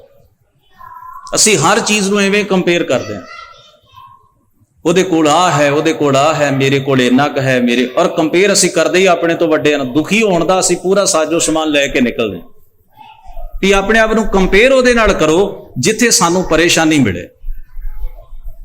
कदे किसे होमलैस वाल वेख के तुहाडे अंदर शुक्र आया? कदे नहीं आउंदा। वड्डे घर वाले वाल वेख के निराशता जरूर हुंदी अपने आप उत्ते, कख नहीं पाया, एवें ही लंघ गई, कोई हाल नहीं। रब सानू देण लग्या पता नहीं कित्थे रह जांदा, उत्थे असीं रब नूं कटहरे च खिलार लैने, फिर उहदे ते केस चलाउने आ, उत्ते उहदे नाल आर्गूमेंट करदे आ, उत्ते दूषण लाउने आ। पर जदों किसी गरीब नूं वेखदे हो, अपने तो हमातड़ नूं वेखदे हो, ते उहदे वल वेख के कदे अंदर ये गल नहीं आउंदी शुक्र है तेरा, वधिया है, फिर भी ठीक है, क्योंकि मनुख दा मन है उन्हें नीवें पासे नूं सफर करना है, हमेशा नीवें पासे। वो जिहड़ा कंपैरिजन है, महाराज धन गुरु हरकृष्ण साहब सच्चे पातशाह कोल आके भी उन्हें यही गल कही, ते वेखो उहदी हौमे टुटी किहदे कोलों? एक सधारण सेवादार कोलों, भाई छज्जू कोलों। मैं पहलों कहा सी ना भी सिखर, जिन्नी सिखर ते बंदा चला गया, जे पैर तिलक गया ते बचना भी कख नहीं। जदों जमीन ते डिग्या, वो वड्डे वड्डे पंडितां नूं आवाज़ां मारदा सी, एक वड्डे कहिंदे कहाउंदे पंडित दा गुरूर चूर चूर करके सुट दिता एक पानी छिड़कण वाले निमाणे जे सेवादार। हंकार टुटिया भी ते कित्थे आके टुटिया, गुरूर टुटिया भी ते किहदे हथों जिहदे बारे बंदा इमेजिन ही नहीं कर सकदा भी इहनूं भी कुछ पता होएगा। पर गुरु दी बख्शिश ते वाहिगुरू दी रहमत जिहड़ी है, वो कोई जरूरी नहीं भी सज धज के आए। वो मिट्टी दे विच सुट्टिया होया बीज जिहड़ा किड्डा वड्डा दरख्त पैदा कर दिंदा है, किड्डा वड्डा दरख्त पैदा करदा है। भाई गुरदास जी का एक बोल कह के समाप्ति करांगा, वो लिखते हैं, जैसे हीरा हाथ में तनक सो दिखाई देत, मोल किए ते दमकन भरत भंडार जी। एक हीरा जिहड़ा दुनिया के बेशकीमती हीरियां दे विचों सब तो एक बेशकीमती हीरा सी कोहिनूर। शेरे पंजाब महाराजा रणजीत सिंह दे डोले ते सजदा सी, कोई वक्त सी ਤਾਕਤ ਨਾਲ ਆਇਆ, ਤਾਕਤ ਨਾਲ ਚਲਾ ਗਿਆ। ਪਰ ਉਹਦੀ ਵੱਧ ਤੋਂ ਵੱਧ weight ਉਹਦਾ ਕਿੰਨਾ ਕੁ ਸੀ? ਉਹਨੂੰ ਜੇਬ 'ਚ ਰੱਖਿਆ ਜਾ ਸਕਦਾ। ਹੁਣ ਤੁਸੀਂ ਮੁੱਠੀ 'ਚ ਫੜ ਲਓ ਤੇ ਦੂਜੇ ਨੂੰ ਦਿਖਾਈ ਨਹੀਂ ਸੀ ਦਿੰਦਾ, ਇੰਨਾ ਛੋਟਾ। ਪਰ ਜੇ ਉਹਨੂੰ ਵੇਚਣਾ ਹੋਵੇ ਤੇ ਤੁਸੀਂ ਉਹਦੇ ਬਦਲੇ 'ਚ ਕਰੰਸੀ ਲੈਣੀ ਹੋਵੇ, ਸਾਨੂੰ ਤੁਸੀਂ ਕੈਸ਼ ਕਰੰਸੀ ਦੇ ਦਿਓ, ਤੁਹਾਨੂੰ ਵੱਡੇ ਵੱਡੇ ਗਾਰ ਵਿੱਚ ਬੈਗ ਖੜਨੇ ਪੈਣਗੇ। ਹੀਰਾ ਛੋਟਾ ਜਿਹਾ ਵੇਚੋਗੇ, ਉਹਦੀ ਕੀਮਤ ਜਿਹੜੀ ਉਹ ਗਾਰ ਵੀ ਬੈਗ ਵੱਡੇ ਵੱਡੇ ਲਿਫਾਫੇ ਪੈਸਿਆਂ ਨਾਲ ਕੈਸ਼ ਨਾਲ ਭਰ ਕੇ ਆਉਣਗੇ। ਇਹਦਾ ਮਤਲਬ ਛੋਟੀ ਜੀ ਚੀਜ਼ ਦੀ ਵੈਲਿਊ ਕਿੱਡੀ ਵੱਡੀ ਹੈ। ਭਾਈ ਗੁਰਦਾਸ ਜੀ ਨੇ ਕਿਹਾ, ਜੈਸੇ ਹੀਰਾ ਹਾਥ ਮੈਂ ਤਨਕ ਸੋ ਦਿਖਾਈ ਦੇਤ, ਮੋਲ ਕੀਏ ਤੇ ਦਮਕਨ ਭਰਤ ਭੰਡਾਰ ਜੀ, ਜੈਸੇ ਬਰ ਬਾਂਧੇ ਹੁੰਡੀ ਲਾਗਤ ਨਾ ਭਾਰ ਕਛੂ, ਆਗੇ ਜਾਏ ਪਾਈਅਤ ਲక్ష్ਮੀ ਅਪਾਰ। ਚੈੱਕ ਆਪਾਂ ਕਿਸੇ ਨੂੰ ਲਿਖ ਦਈਏ, ਆਪਾਂ ਕਿਸੇ ਨੂੰ ਚੈੱਕ ਲਿਖ ਦਈਏ, ਮੰਨ ਲਓ ਤੁਸੀਂ ਕਰੋੜ ਰੁਪਏ ਜਾਂ ਕਰੋੜ ਡਾਲਰ ਦਾ ਚੈੱਕ ਲਿਖ ਦੇ, ਚੈੱਕ ਦਾ ਆਕਾਰ ਤੇ ਉੱਡਾ ਹੀ ਰਹਿਣਾ ਹੈ। ਭਾਵੇਂ ਤੁਸੀਂ 100 ਦਾ ਭਰੋ ਤੇ ਭਾਵੇਂ ਤੁਸੀਂ 1000 ਦਾ ਭਰੋ ਤੇ ਭਾਵੇਂ ਤੁਸੀਂ ਲੱਖ ਦਾ ਭਰੋ। ਇਹ ਥੋੜੀ ਵੀ ਜਿਹੜਾ 1000 ਦਾ ਹੋਏਗਾ ਉਹ ਏਡਾ ਵੱਡਾ 4 ਕਿਲੋਮੀਟਰ ਦਾ ਚੈੱਕ ਹੋਏਗਾ। ਛੋਟਾ ਜਿਹਾ ਪਰਸ 'ਚ ਪੈ ਸਕਦਾ, ਮਰੋੜ ਕੇ ਉਹਨੂੰ ਪਰਸ 'ਚ ਪਾ ਲਓ, ਦਿਸੇਗਾ ਨਹੀਂ। ਪਰ ਜਦੋਂ ਉਹਨੂੰ ਕੈਸ਼ ਕਰਾਓਗੇ ਅਗਲੇ ਕਹਿਣਗੇ ਜੀ ਪੈਸੇ ਕਾਹ 'ਚ ਪਾਉਣੇ ਨੇ। ਪੁਰਾਣੇ ਸਮੇਂ 'ਚ ਝੁੰਡੀ ਕਹਿੰਦੇ ਸਨ, ਅੱਜ ਦੇ ਸਮੇਂ 'ਚ ਆਪਾਂ ਚੈੱਕ ਕਹਿੰਦੇ ਆ। ਇੱਕ ਚੈੱਕ ਦੇ ਉੱਤੇ ਲਿਖੀ ਹੋਈ ਅਮਾਉਂਟ ਦੀ ਤੇ ਉਹਦੇ ਉੱਤੇ ਕੀਤੇ ਹੋਏ ਸਾਈਨ ਦੀ ਇੰਨੀ ਵੱਡੀ ਵੈਲਿਊ ਵੀ ਜੇ ਉਹਨੂੰ ਕੈਸ਼ ਕਰਾਓ ਤੇ ਤੁਹਾਨੂੰ ਰੋਗ ਭਰ ਭਰ ਕੇ, ਥੱਬੇ ਭਰ ਭਰ ਕੇ ਪੈਸੇ ਚੁੱਕਣੇ ਪੈਣਗੇ, ਜੇ ਉਹਦੇ ਤੇ ਅਮਾਉਂਟ ਵੱਡਾ ਭਰਿਆ ਹੋ। ਤੇ ਆਪਦੀ ਉਹਦੀ ਵੈਲਿਊ ਕੱਖ ਵੀ ਨਹੀਂ, ਛੋਟਾ ਜਿਹਾ ਕਾਗਜ਼ ਦਾ ਟੁਕੜਾ, ਵੇਖਣ ਨੂੰ ਕੱਖ ਵੀ ਨਹੀਂ ਲੱਗਦਾ। ਆਪਾਂ ਕਦੇ ਕਿਸੇ ਨੂੰ ਸਵਾਲ ਕੀਤਾ ਵੀ ਕਰੋੜ ਡਾਲਰ ਦਾ ਚੈੱਕ ਹੈ, ਤੂੰ ਜੇਬ 'ਚ ਆ ਗਿਆ, ਇੰਨਾ ਛੋਟਾ ਹੈ? ਕਦੇ ਨਹੀਂ ਕਰਦੇ। ਸਾਨੂੰ ਪਤਾ ਵੀ ਵੈਲਿਊ ਕਾਗਜ਼ ਦੀ ਨਹੀਂ, ਉਹਦੇ ਉੱਤੇ ਭਰੇ ਹੋਏ ਅਮਾਉਂਟ ਦੀ ਹੈ, ਉਹਦੇ ਉੱਤੇ ਜਿਹੜੀ ਰਕਮ ਭਰੀ ਹੈ। ਤੀਜੀ ਉਦਾਹਰਣ ਕੀ ਦਿੱਤੀ, ਕਹਿੰਦੇ ਜੈਸੇ ਬਟ ਬੀਜ ਅਤ ਸੂਖਮ ਸਰੂਪ ਹੋਤ, ਬੋਏ ਸਹਿ ਵਿਵਿਧ ਕਰੇ ਬਿਰਖਾ ਬਿਥਾਰ ਜੀ। ਬੋੜ ਦਾ ਬੀਜ ਬੜਾ ਸੂਖਮ ਜਿਹਾ ਛੋਟਾ ਜਿਹਾ ਹੁੰਦਾ ਹੈ, ਬਹੁਤ ਛੋਟਾ ਜਿਹਾ, ਤੇ ਜਦੋਂ ਉੱਗ ਪੈਂਦਾ ਹੈ ਉਹ ਬੋੜ ਜਿੱਡਾ ਵੱਡਾ ਫੈਲਦਾ ਹੈ, ਦਹਾਕੇ ਸਦੀ ਕੱਢ ਜਾਂਦਾ ਹੈ, ਇਮਾਰਤਾਂ ਦੀਆਂ ਕੰਧਾਂ ਵੀ ਪਾੜ ਦਿੰਦਾ ਹੈ, ਏਡੀਆਂ ਜੜ੍ਹਾਂ ਉਹਦੀਆਂ ਡੂੰਘੀਆਂ ਹੁੰਦੀਆਂ। ਭਾਈ ਗੁਰਦਾਸ ਜੀ ਨੇ ਉਦਾਹਰਣ ਦਿੰਦਿਆਂ ਹੋਇਆ ਕਿਹਾ, ਤੈਸੇ ਗੁਰ ਬਚਨ ਸਚਨ ਗੁਰ ਸਿੱਖਨ ਮੈਂ ਜਾਨੀਐ ਮਹਾਤਮ ਗਏ ਹਰਿਦੁਆਰ। ਕਹਿੰਦੇ ਵੈਲਿਊ ਤੁਹਾਡੇ ਸਰੀਰ ਦੀ ਨਹੀਂ ਹੁੰਦੀ, ਤੁਹਾਡੇ ਕੰਮਾਂ ਦੀ ਗਿਣਤੀ ਦੀ ਨਹੀਂ ਹੁੰਦੀ। ਜਦੋਂ ਸਿਚੁਏਸ਼ਨ ਦੇ ਵਿੱਚ ਤੁਸੀਂ ਹੰਡਦੇ ਹੋ, ਉੱਥੇ ਤੁਹਾਡੀ ਅਕਲ ਨੂੰ ਕੈਸ਼ ਕਿਵੇਂ ਕੀਤਾ ਜਾਂਦਾ ਹੈ, ਉੱਥੇ ਤੁਹਾਡੇ 'ਚ ਅਮਾਉਂਟ ਕਿੰਨਾ ਹੈ, ਤੁਹਾਡੀ ਵੈਲਿਊ ਕੀ ਹੈ, ਉਹਦੇ ਹਿਸਾਬ ਦੇ ਨਾਲ ਜਾਣਿਆ ਜਾਏਗਾ ਵੀ ਤੁਸੀਂ ਇੰਨੇ ਕੀਮਤੀ ਹੋ। ਕਹਿਣ ਨੂੰ ਤਾਂ ਆਪਾਂ ਸਾਰੇ ਹੀ ਕਹਿੰਦੇ ਆ ਵੀ ਅਸੀਂ ਤਾਂ ਰੱਬ ਤੋਂ ਬਸ ਥੋੜੇ ਹੀ ਹੋ ਰਹੇ, ਹੱਥ ਪੈਣ ਹੀ ਵਾਲਾ ਹੈ। ਕੌਣ ਹੈ ਜੀ? ਘਾਟ ਨਾ ਕਿ ਨਹੀਂ ਕਹਾਇਆ, ਸਭ ਕਹਤੇ ਹੈ ਪਾਇਆ। ਕੋਈ ਘਟ ਨਹੀਂ, ਸਧਾਰਨ ਤੋਂ ਸਧਾਰਨ ਬੰਦਾ ਵੀ ਘਟ ਨਹੀਂ, ਪਰ ਸਾਡੇ ਚੋਂ ਵੈਲਿਊ ਨਹੀਂ ਜਿਹੜੀ ਧੰਨ ਗੁਰੂ ਗੋਬਿੰਦ ਸਿੰਘ ਸਾਹਿਬ ਦੇ ਸਭ ਤੋਂ ਛੋਟੇ ਲਖਤੇ ਜ਼ਿਕਰ ਬਾਬਾ ਫਤਿਹ ਸਿੰਘ ਦੇ ਵਿੱਚ ਹੈ। ਉਮਰ ਛੋਟੀ ਹੈ, ਅਮਾਉਂਟ ਬਹੁਤ ਵੱਡਾ ਹੈ, ਵੈਲਿਊ ਬਹੁਤ ਵੱਡੀ ਹੈ। ਦੁਨੀਆ ਦੇ ਬੇਸ਼ੁਮਾਰ ਅਣਗਿਣਤ ਅਸੰਖਾਂ ਕੋਹੇ ਨੂਰ ਵੀ ਰਲ ਜਾਣ ਤੇ ਇੱਕ ਫਤਿਹ ਸਿੰਘ ਨਹੀਂ ਲਿਆਂਦਾ ਜਾ ਸਕਦਾ। ਕੋਈ ਨੂਰ ਤੇ ਉਹਦੇ ਕਦਮਾਂ ਦੀ ਖਾਕ ਹੋ ਗਏ, ਕੋਈ ਨੂਰ ਤੇ ਉਹਦੇ ਪੈਰਾਂ ਦੀ ਮਿੱਟੀ ਹੋ ਗਏ।